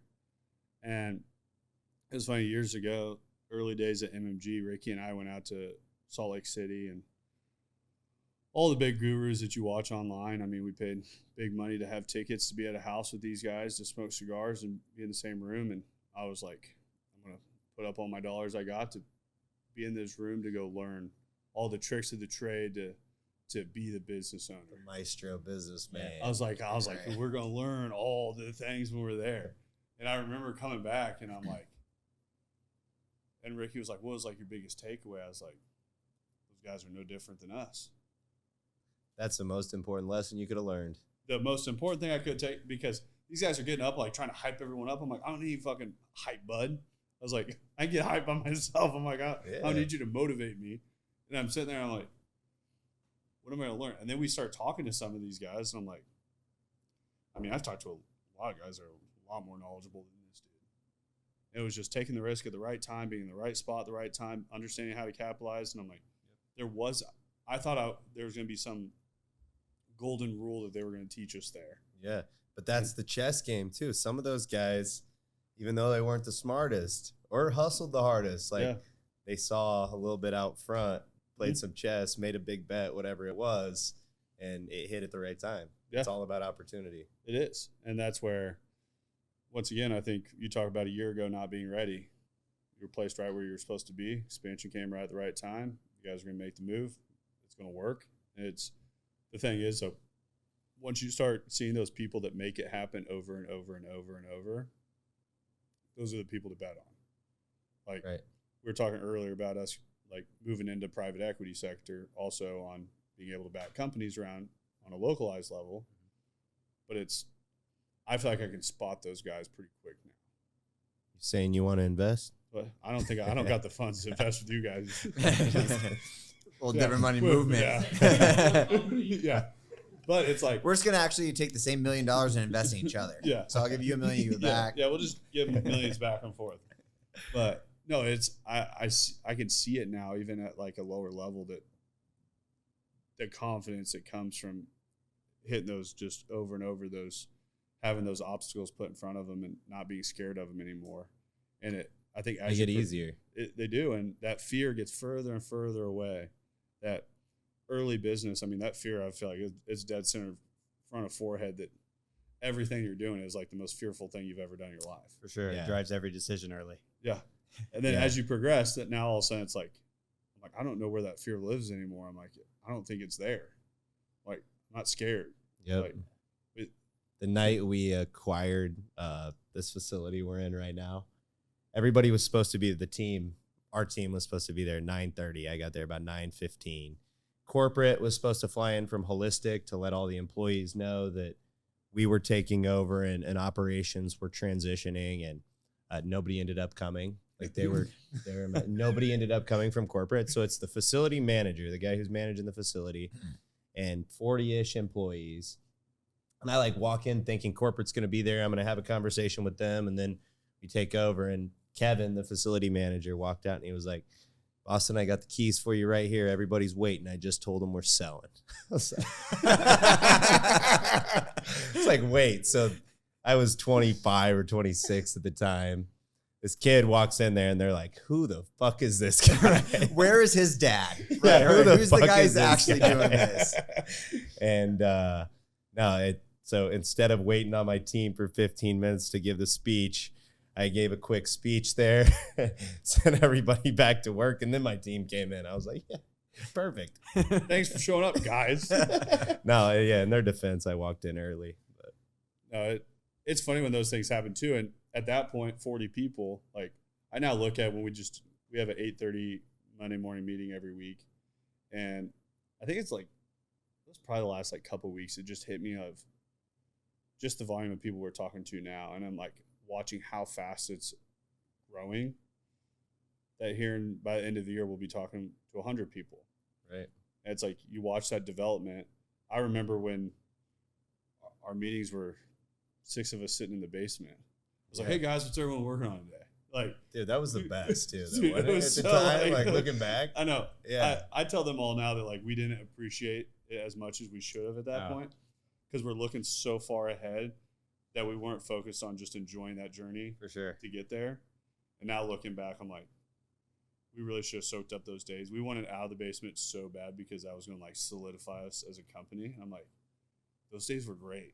Those were like, yeah. My wife made dinner at 5 every day. So we all came up, ate dinner together. We go back downstairs. We had PS5 on one TV, Xbox on the other. People be playing COD. Like we worked till 11 o'clock. We'd start at like 9, 9:30, 10, whenever everyone got done with the gym. Yeah. I have like 4 bathrooms in the house. Everyone get ready at the house. We'd head back downstairs, work. It was half of like we never wore shirts really when we worked down there. Yeah. It got hot. And I was like, now somebody took their shirt off. So I'd be like, Dre, what are you doing? Then you hired the first woman. Right? It was you taking the shirt off. Huh? It was kind of all that's a drug violation. Yeah. But no, I think it's just cool to kind of watch over time. And no, but yeah, going back to that's also why I feel like we have been able to succeed and outpace our competitors in some ways, is because a lot of these guys who've gotten into the cannabis industry have made their money somewhere else. They're older. They invested in it. They want the cachet of running a cannabis company or whatever that may be. And they get into it and they realize it's hard work and they don't really know the process. Well, when we started, Montana was making everything in the back. I was selling it, invoicing it, driving it. Like we were doing everything we could, you know? And you gain an appreciation for that process that, again, like you can't skip those rungs on the ladder if you really want to know what's going on. Yeah. Yeah. The person who enjoys walking is going to go further than the person that enjoys the destination. Right. Right. Sure. And what you're talking about is someone who they've been to the destination and this is just their next thing. And for you, you're like, I'm in it for the long haul. Right. And we're willing to do the work. And you see that in every phase of your guys' story where you're saying, oh, hey, only one. I have the chance to only get one of these licenses. We're going to submit 100 applications. Oh, and it takes 1,000 pages to do this. Yeah, we're doing 100 applications and hopefully we'll get one license. You know, towards somebody else who's like, it'd be cool to get into it. They're not doing that. You know, and if they do get it, they're not investing the way that you guys invest. But I also think a lot of times from younger entrepreneur forefront, there's a lot of people that get in and they see it from some TikTok or Instagram side that it's everyone gets to start off at the top. You don't have to do all these things. And it's you're only working on your business. No, don't work in your business. That was what I struggled with is I read all the time and I read these books and they're talking about like $1 million movements. And I'm like rocking out in my basement. I'm like, yeah, great. But I'm working on write 2 books right now. But it's like one of the books I want to write that I'm working on is like the first 3. But there's not a lot of books that talk about like when business first starts. Because that once you already get to like your guys' level, like those first like 3 years, like even where we're at now, like I'm already starting to forget those first 3. You do. Yeah. So then you start figuring out like first 3 employees. I remember when Dalton came on, like that, I hired my brother, then I hired Dalton, and like that was the scariest move ever. Right. Like, can you talk about the first 3 employees, the first 3 accounts, like the first 3 of everything that you did as a business owner? Like, most people don't remember that. Gives me goosebumps right now. Thinking about it, honestly. Dude, but it's like, that's good. take that back and think about those things. And there's not much written on that side of business. Everyone wants to talk about that top of the mountain that they made it to, because the book's always boosting where you're at now. Right. No one wants to talk about ground zero where they started, because those weren't the fun days. No, ground zero is not sexy. No. Shoe Dog. Phil Knight. Shoe Dog. Hey, there That you was go. pretty solid. Shoe Dog was good. That's the one I flip back and remember. Yeah. But so like that's where I look back at those all the time, and I really focus when we talk to business owners too, especially smaller business owners, put myself back in their shoes of where they're at. Yeah. Money's harder. Right. Like I don't have $20K to come out and spend on a marketing budget Exactly. right now. Yeah. Like next month, you know? It's scary. I mean, at one point, hey, we paid X amount of money for this material and we didn't grow it. We're extracting it the right way and following our process to a T. But if it fails testing because of a pesticide, we didn't spray that on the plant. We go out of business at that point. But It it's was like, scary. you guys were also doing all these jobs that you have the understanding of how all the facets of your business work. I think that's sometimes where just pure investment into a company that doesn't have the leader in charge that can do all the different jobs. Like when MMG started, I was the guy out on a camera all day, every day. I was the guy editing at night. I was the guy that was posting. I was the guy that was building the ads. I was the guy doing every piece of it. Right. And when I hired my brother, like we opened up a different vertical of the company that he worked on. And it was like, so when we hired, like when Ricky first came on, doing content, helping out on that side,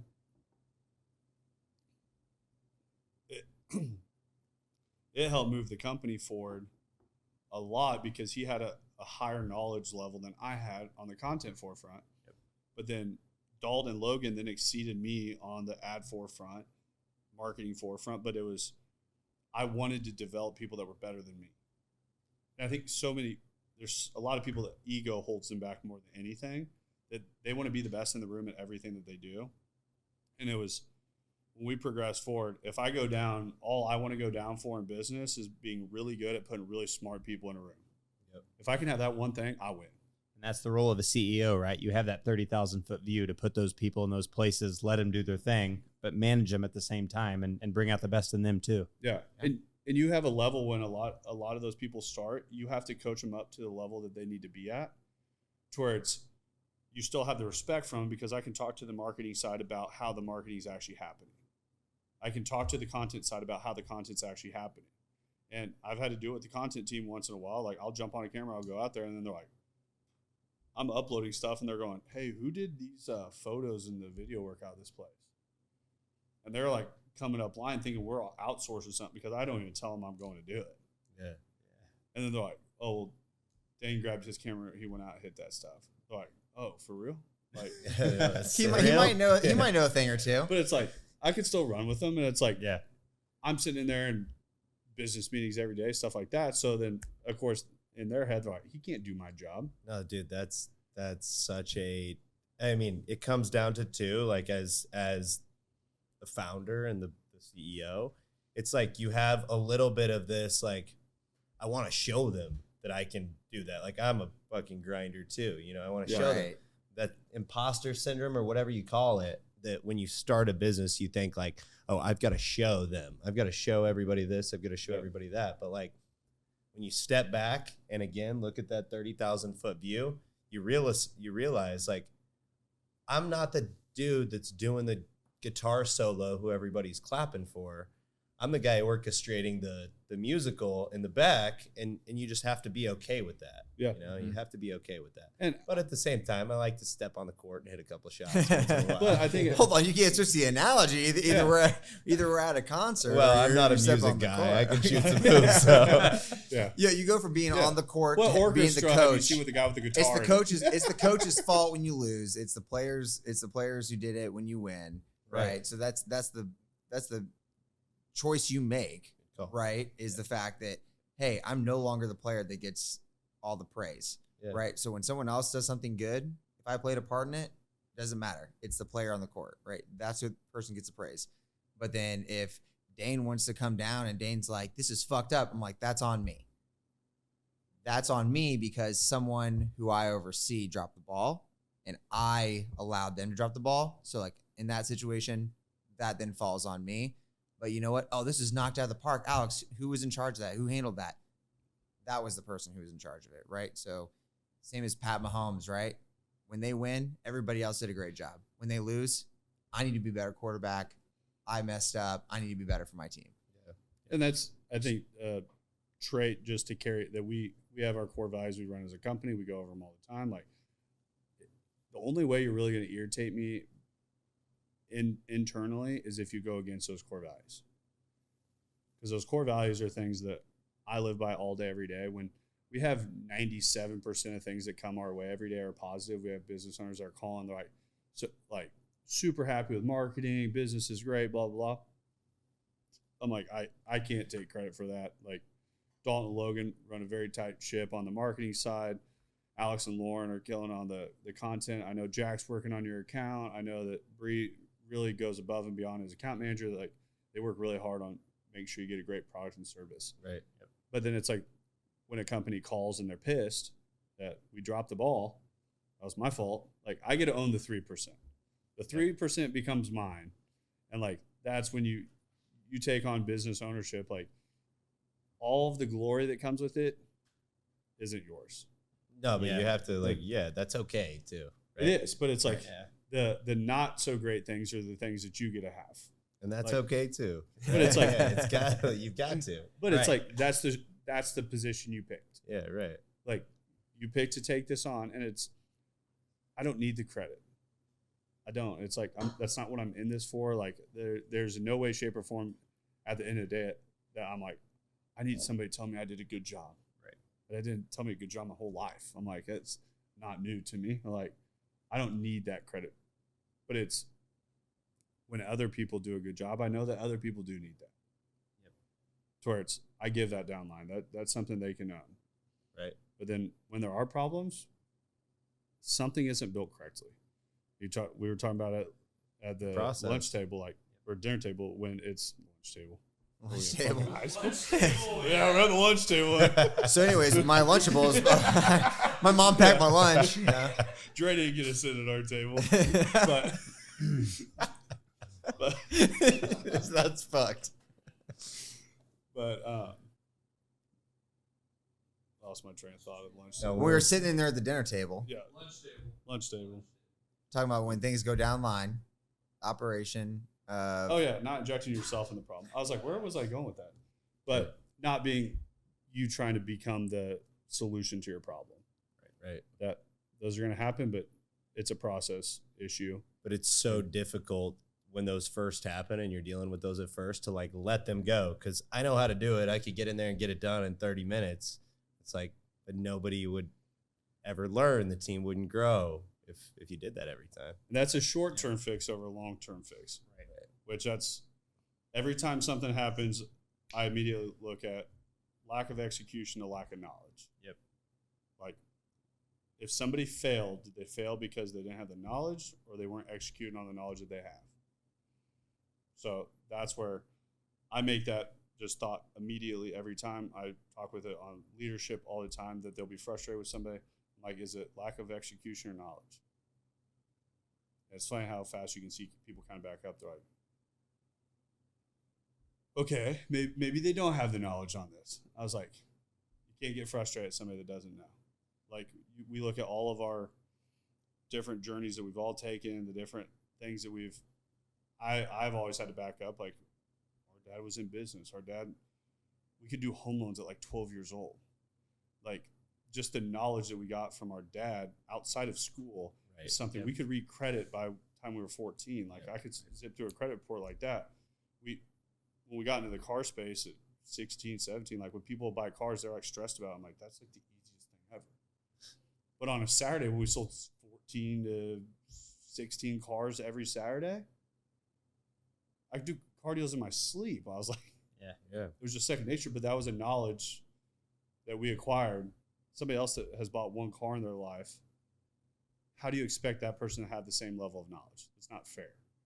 And I think people do it in all different industries. Like, I don't understand insurance.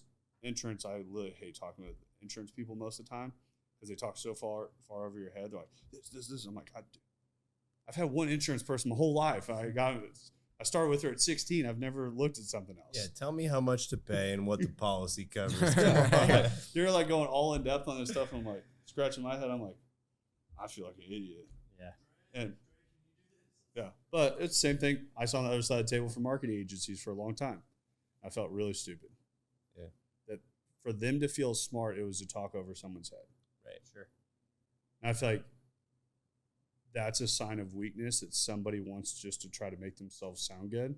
Yeah, Definitely. And make themselves feel good because they think that makes them smarter than someone. Well, that's their differentiator, right? They think the big words are their differentiator, and that's how they can get it across.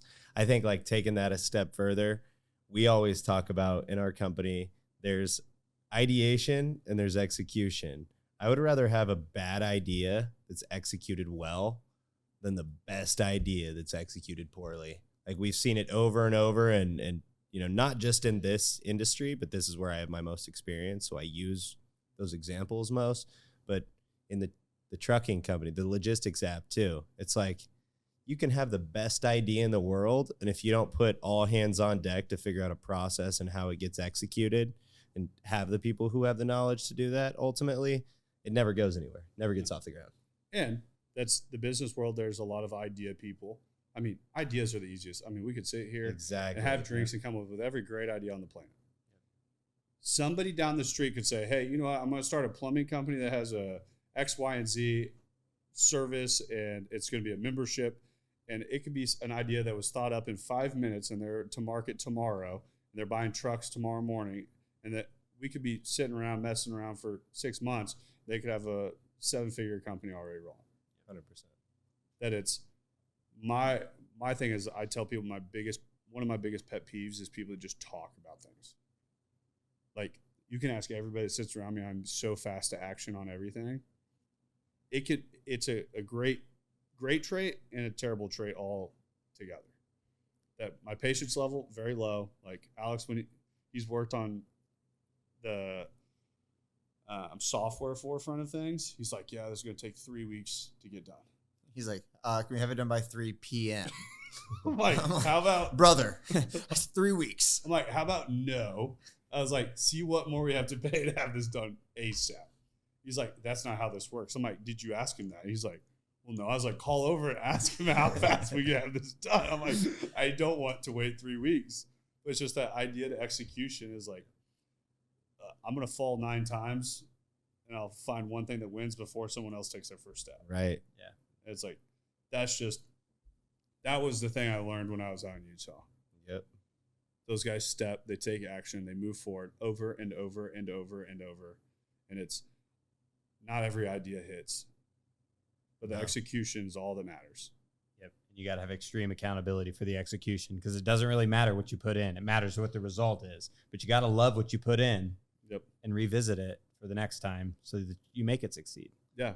Yeah, and I'm very much that way. You know, I preach that in leadership too. Like a lot of people, especially new hires or people in the admin exec pool will come in. They're like, I've worked 100 hours this week, or I've worked 80 hours this week. And you know, I don't say anything at first, but it's like we are earn by results. Like in that 80 hours, you could have been scanning through your emails. Like, what were you doing in those 80 hours? Did we get results out of it? You shouldn't be working 80 hours if we didn't. Like, work 40 and get your shit done, you know? So we talk about that all the time, that we're one of the only marketing agencies around that doesn't sell hours. I thought that was like such a weird concept. So I'm like, so if we start with the account, front side of the account, we're going to spend more time on. As we progress, we're going to get better. Understanding your brand, understanding how it needs to get done. What you like as a client. Yeah, all that. So there's going to be less time that's put into your account as we progress. So when we're with the account, the longer we're with the account, the more profitability we end up acquiring.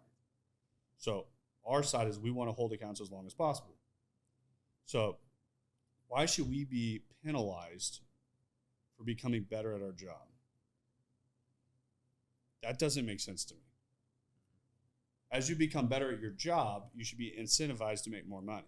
God, you should talk to my legal team. But it's like, forward this, just the last portion. Hey, I met this dude. He was drinking whiskey in his garage. You got to talk to him, man. Forward this episode. I don't know what he was talking about, but I think he had something. Dude, he just said the bill goes down as time goes up. Yeah. So talk to him. It's a crazy concept. It makes more sense if you don't think about it.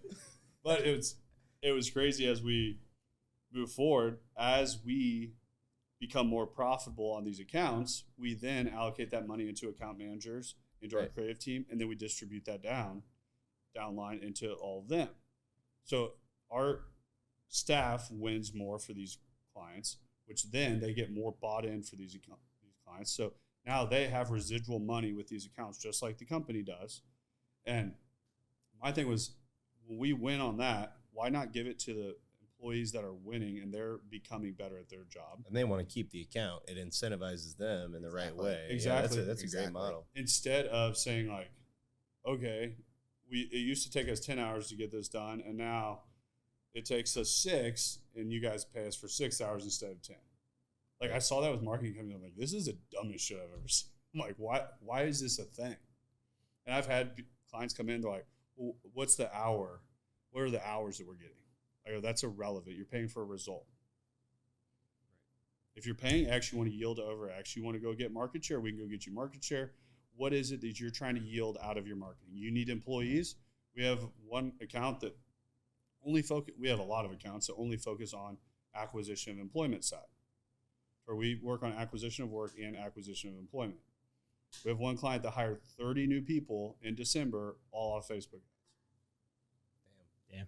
But it's like, that's why he pays us all the time. Right. That's all he's looking to do. So when we can yield those results, he does not care what it costs. Or how many hours you spent on it. Yeah. Right. Which his account, like on those ads, we've built out ads for every position in his company. Crazy workload in the front side. If we built him hourly, we would have shell shocked him. We would never have had him as a client. A lot of hours in the front side. Now, with what he pays, if we went down to an hour, I'm like, when we turn on that ad, it takes us like 30 seconds. But you're getting the result that you're looking for. All the foundation's been built then. Yeah. Right. So now that we built this foundation, why should we be crippled in the backside because we did a good job in the front? Yeah, right. And you gave him the benefit of the doubt on the front. Yeah. We're solving his problem. Right. we're the first person that came to the table to solve this problem. Business owners, and I think people in general, if you can solve their problem, they can correlate it to dollars and cents. I don't care how you solve the problem. Like when I buy anything, if I see a value, and I don't care if I'm buying a vehicle that's $100,000, I don't care what you bought it for. If you bought it for 30, great. If you bought it for 50, great. If you bought it for 105, great. I don't care. If the vehicle's worth 100, it's worth 100. Right. When I was in the car business, people come in, they're like, well, what'd you pay for it? I go, how does that affect the value of the vehicle? You found it on Cars Guru, you found it on Facebook, you found it wherever, and you came in to buy it. How does what I have in the car affect the price tag of the car? Somehow it triggers an emotional response, right? But that's what Yep. marketing provides. And also a service like weed, right? It makes people feel a certain way, and Yeah. that's valuable. Because that's, how do you guys sell a premium product at a premium price tag? We take people on a tour through the facility. No, I'm just kidding. But really, All 6 million people in the state of Missouri, we Yeah. just take them on a tour. Yeah, It's just we've 24/7. So we've it looked had like a Chiefs game 600. there all the time. We've had Right. 600,000 people there in the last year. No, no, really, we try to differentiate at every point in the process you can. I mean, just like with you guys, giving people that benefit of the doubt on the front end, they're going to be clients with us for a long time. We do the same thing. Man, a lot of people are out here growing weed for $100 a pound or $200 a pound and trying to sell it at $1,000. That's not our ball game. We grow it for a lot higher than that, but we put the care, the love. We have several employees at the facility who make sure everything's QC'd and done correctly. So like every time you open up this Vivid Eighth, it's going to have the right smell, the right taste, and the nugs that you're looking for. Like we kind of advertise that you don't have to get this deli style. We'll open up, check it out. And as someone who has toured the facility, You know what you're talking about, Dalton? I can guarantee right now that was the most insane scientific experiment that I've ever been a part of. Like, I thought that you guys were recreating anything and everything that's ever been known to man in that science experiment. I'm like, it is all just coming down to what's in this jug right here. Like, Right. it was, I don't know about you, but I mean, we were blown away. Wildest part of the whole thing was when we went into the room with it all packed. I mean, each one of those packs was half the size of this table. Like, The cured Insane. tubes. Yeah, the cured packed tubes. to the ceiling. I'm like, the amount of money in that room. Yeah, that's what. Not to the public. Yeah, No, you not don't- to the you don't have public. to. And I don't This think is that I don't think that people are coming off the street getting the guided tour from these two, which was also like the coolest part about it, is that these two are the ones No, giving that's us a good the tour. point. And we've thought cannabis tourism is going to be a huge market, right? And it is. Like, there's some facilities in Colorado where they do that well. Become but- the Anheuser-Busch of Kansas City. Right, but we would have to build the facility with that in mind. Like, and we couldn't let people into the intimacies and intricacies that we let these guys into. Like, imagine if one of my tours came through and I was doing a public tour and it was one of my competitors disguised and they wanted to throw a bag of bugs on the floor, like, or whatever, pesticides, anything that would make us fail tests. Like, there's too much value in there to really let the public into the grow. But we try to incentivize people with, we take the best bud tenders through and the best, our best partners and companies through, and people that we want to do business and network with around the city. But if we were to build out a cannabis tourism spot, which we've thought of many a times, it would have to be like hallways sectioned off from the plants where you don't actually get to interfere or intercept anything that's going on in there. That's what I was right? almost thinking when I was there. Like, I was thinking a skywalk that was like looking Yeah. down like over the Yeah. whole thing, that you had like separate small areas that like broke down each individual part of it. Yeah. Because trust me, when I was there, my head, when it turns on, it just goes like millions of miles an hour. And I'm Yeah, thinking of right. it always from a consumer position. Right. That's where The marketing brain comes in. I don't Yeah. even think fully from a marketing. I think it's also like, I'm obsessed with Walt Disney. I go down to Disney Yeah. World, like Experience. experience of what someone on the other side. It's the same thing when people come into our offices all the time. They're just like mind blown. I'm like, it's the experience that someone has when they come in. Yeah. From the water that they get, to the business cards that they receive, to every single piece of paper, soft touch, to just everything being so high level. Yeah. That it's like, I sit there and think about how high level what you guys have, that you guys could have these tours that come through. That it could be at a Anheuser-Busch level. I don't think you're that far off. I don't know what out in Colorado what those tours look like. They don't look like the one you went to.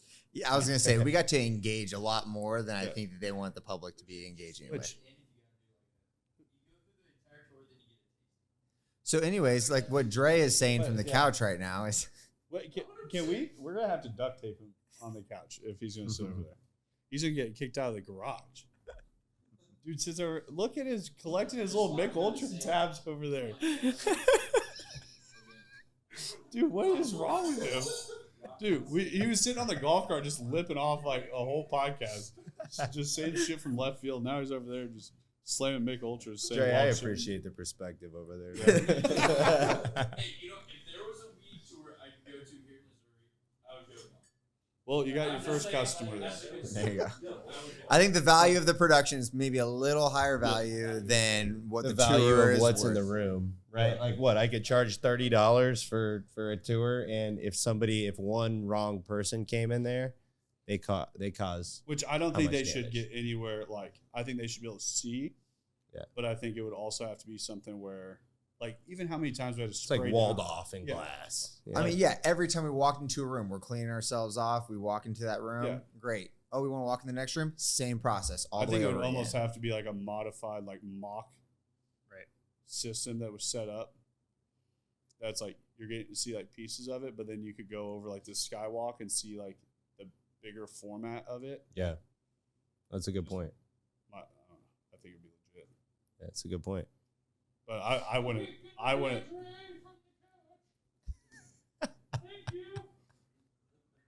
let them like in the grow rooms.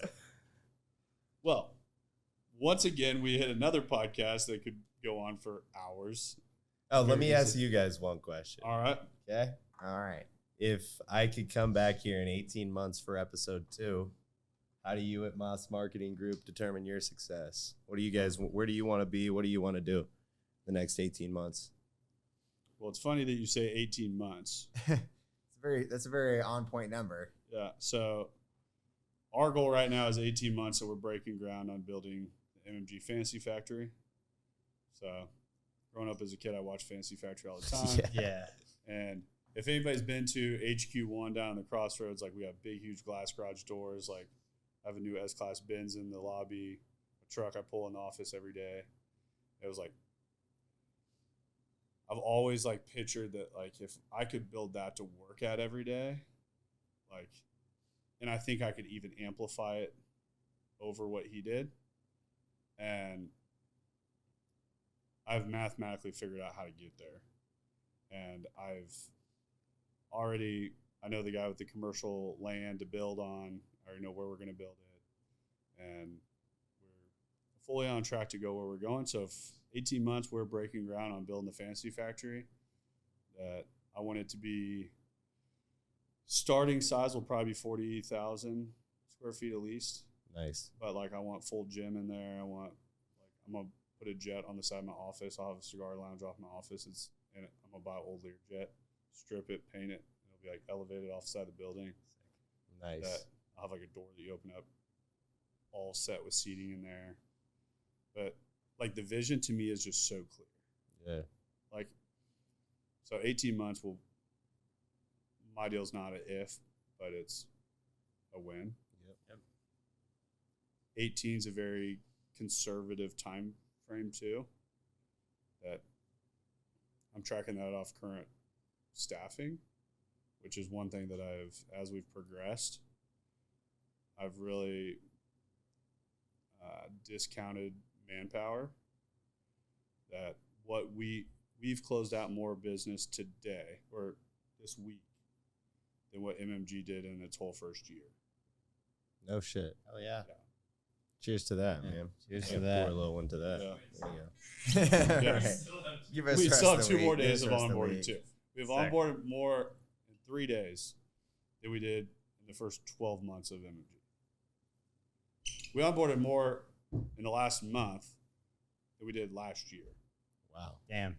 Cheers to that, man. Sounds like you got a good new COO in there. Yeah. Hey, well, I think that's also the other side of it is for me. Alex is like, I'm the guy. Like, It's literally just all me. Yeah, Nobody else here has anything. No, I think to me, like my vision of it is like before I got there, there was a high quality product and just the efficiency wasn't there. And I'm like, you guys are doing all the right things. We just got to do them the right way to where we can just scale this thing. So then when I first got here, that was a conversation we had. I was like, we just need to build for scale. That's really what it is, right? We have the right people in the right places doing the right things at a quality level. This thing just needs to now be built to where it's scalable. To where now I feel as if we are at that point to where we have the ability to be onboarding in 1 week the amount of accounts that they're doing in 1 year, to where that scalability is possible. But to me, the way I envision it is we're just at the starting line of scalability. We're just at the starting line of profitability, at the starting line of this is what real growth can look like. And then how do we make it to where it doesn't start backtracking to where like now we're starting to grow in a way that's actually hurting us. Right. So like that's kind of my vision is that in 18 months by now, like that is when we are a truly well-oiled machine. I think that right now we think we're a well-oiled machine because we're basing ourselves off of a milestone from 6 months ago or 12 months ago. He's trying to say before he was there. I was there 6 months ago. Well, close to when he started. What I'm saying is we can continue to get to that point to where like, damn, this shit just moves so quick. Like no one else can keep up with this, which is currently where we're at now. We're pretty much already at that point, but we're nowhere near as efficient as we can be. And that is where you see like the true ability to grow, scale, and profit. No, that's interesting to hear you say. And I want to give you guys a big cheers to that before I go in. Cheers. There you go to my empty beer Cheers to can. the team. No, and I feel the same way. And you guys walking through and saying, you know, we're so buttoned up and we're well oiled and we're doing it right. We are right now. But there is so much that we can do better that I always tell the team too, guys, we're just getting started here.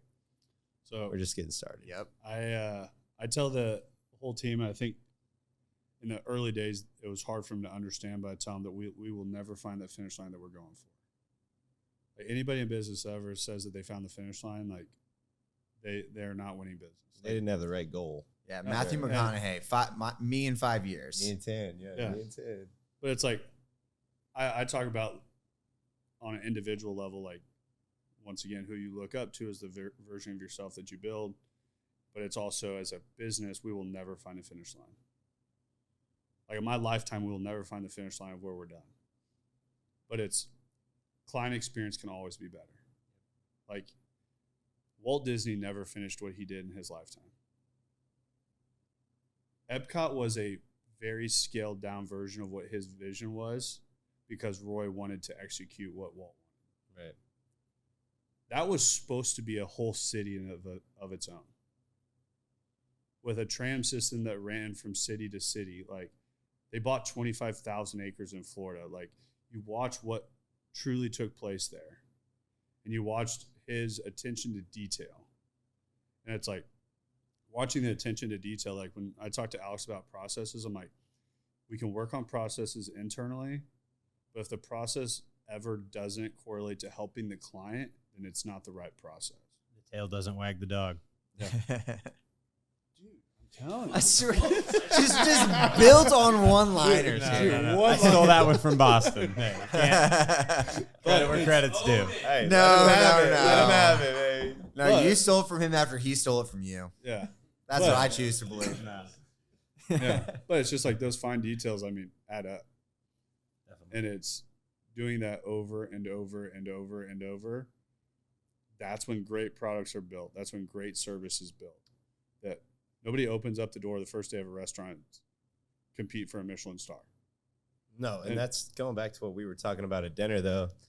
Like The lunch sometimes it's table. hard to like look back and say, damn, look how far we've come in 5 years, and give yourself a pat on the back, because there's still so much work to do. Yeah. Right. But I think that's what makes an entrepreneur an entrepreneur. Yeah. It's like there's always more work to do. I think it's kind of wild when I look back that the fact that 4.5 years ago, anybody bought from us. I'm like, wow, we were a complete joke. Like I wouldn't have bought that product we were selling now. But it was like communication that like we have now account managers text every single account we work with gets a text every single Monday, what's taking place that week, what happened the past week. Like they have live reporting dashboards, like all this stuff that's taking place. That I remember a day when Logan's almost full-time job was sending out reports all the time. I was like, automating something like that they can see it in live time whenever they need to see it. They get calls every single month to go over their reporting. They get monthly meetings in office that they can come in, meet with their account manager, meet with the heads of marketing, meet with the content people, meet with the creative directors. Like all these things that are taking place. I'm watching the client experience from that 30,000 foot view. I'm like, this is cool. Yeah. And I'm like, how do we make it better? And it's like every day. And it's like, most people look at it as like, look at where we're at compared to where we're at. I'm like, how do we make it better? Like, right. It's just that never satisfied. Like, not in a bad way, but it's the client deserves more. Mamba mentality. Hey. And it's just keep pressing that. Keep pressing for a better experience. Like our sales office, I wanted to where when somebody walked in the front door, the experience was so high level that, I mean, we're having this crazy intensive receptionist desk being made, crazy expensive conference table being made. But it's like, those are things people are going to notice, right, when they show up. And it's like, I'm having this like 8 by 8 foot circle rug made. Like when you come in, they'll have our logo on it to where it's like the experience to every part of it. That she'll have a coffee machine. Like you come in, you want coffee, you want hot tea, you want an energy drink, you want water, you want pop, whatever it is that you want, you get. And then while you're sitting down, like there'll be hot, like you want a sandwich? We got sandwiches. Like I'm going to have food catered in like daily from different providers around Kansas City that they will have that experience while they're there. But it's like we have people come in all the time and they'll be in the middle of a conversation like, I know this isn't cheap. Like if you know that it's not cheap, then you know it's. Why does somebody spend what they spend going to Disney World and they will spend 10x to go to Disney World over Worlds of Fun? The experience. Yeah, the experience. And the result. Plain and simple. Why does someone spend what they spend on a Ferrari over a Ford Fusion? It's different. Why is someone, when they go custom build a new Lamborghini, they pay what they pay over a new Escape? Right. The experience, people will pay for those things. And people feel different. People won't always remember what you say. People won't always remember what you do, but people will always remember how you make them feel. Yep. Michelin star restaurants, they're based off of service and product. Most people think it's all product. 50% of it's service. Yeah. So it's how do you elevate that more and more and more? Yeah. Was that Dr. Seuss, by the way? I don't know who said it. It was one of them. Somebody out Yeah, there. it's been that Somebody quote's been out tossed there? around for quite a number of years. Yeah. Yeah. Somebody out there. It could have been Montana, actually. I think I heard that Honestly, from Montana. yeah, right. I'm Montana pretty- told Dr. Seuss, and then Dr. Seuss is just the asshole that published the Did you shit. tell Dr. Seuss that? But no. Like Thank I you said, guys. this- Thank you. Yeah, thank you guys for coming on. This could be a podcast that goes on forever. No, thank you guys so much for having us. Probably got derailed a little bit there after Dre started piping up from the couch. As we close out, all the brands under the umbrella. Yeah, so our parent company is Show Me Organics. Not a lot of people know that one. We don't have a front-facing brand for that. That's more of like the corporate office, the behind the scenes, what goes to investors, what holds the companies. And then under that, we have all the brands as subsidiaries, which are Vivid Cannabis. That was our first brand and flagship wholesale brand. We've got Missouri's Own Edibles. And then we've got Buoyant Bob. That's our more fun, rec, playful brand, a little bit more affordable. Best bud for your buck. And then we've got, Did Montana's, he had to have coined that one. That was Tony. That was for Big Tone. But then we've also got Blue Sage Cannabis Deli, which just quick backstory on Blue Sage and why I bring it up is everybody asked me why we named the dispensaries that when we started. And back when cannabis went illegal in the early 1900s, late 1800s, all these pharmacists and doctors were like, you could walk into a store and buy a cannabis mixture with alcohol and codeine and all sorts of stuff, right? So when it went illegal, all these people still knew like the benefits that it was providing to their clients. So they would call it Blue Sage under the auspice of medicine, which was actually cannabis. So we kind of gave a little ode to our roots in prohibition and called it Blue Sage. So those are the 4 brands under Show Me Organics right now, and we're going to keep expanding. I love it. We'll definitely be having another podcast here in 18 months. I have a feeling we're going to have a lot to talk about. Fantasy Factory, Kentucky. Yeah, we could be doing, we'll do 2 parts. We'll do half of it in Kentucky, half of it at the Fantasy Factory. 100%. It might be like a concrete pad, but we might be sitting near a dozer or something, but we'll do it out there. All right. That's where it starts. Thank you guys Great. again for coming on. Thank you. You're doing great work. So cheers. Cheers. Thanks for having us, fellas. Actually, You guys killed it. Thanks for listening to the M3 Podcast. Be sure to subscribe so you don't miss the next episode.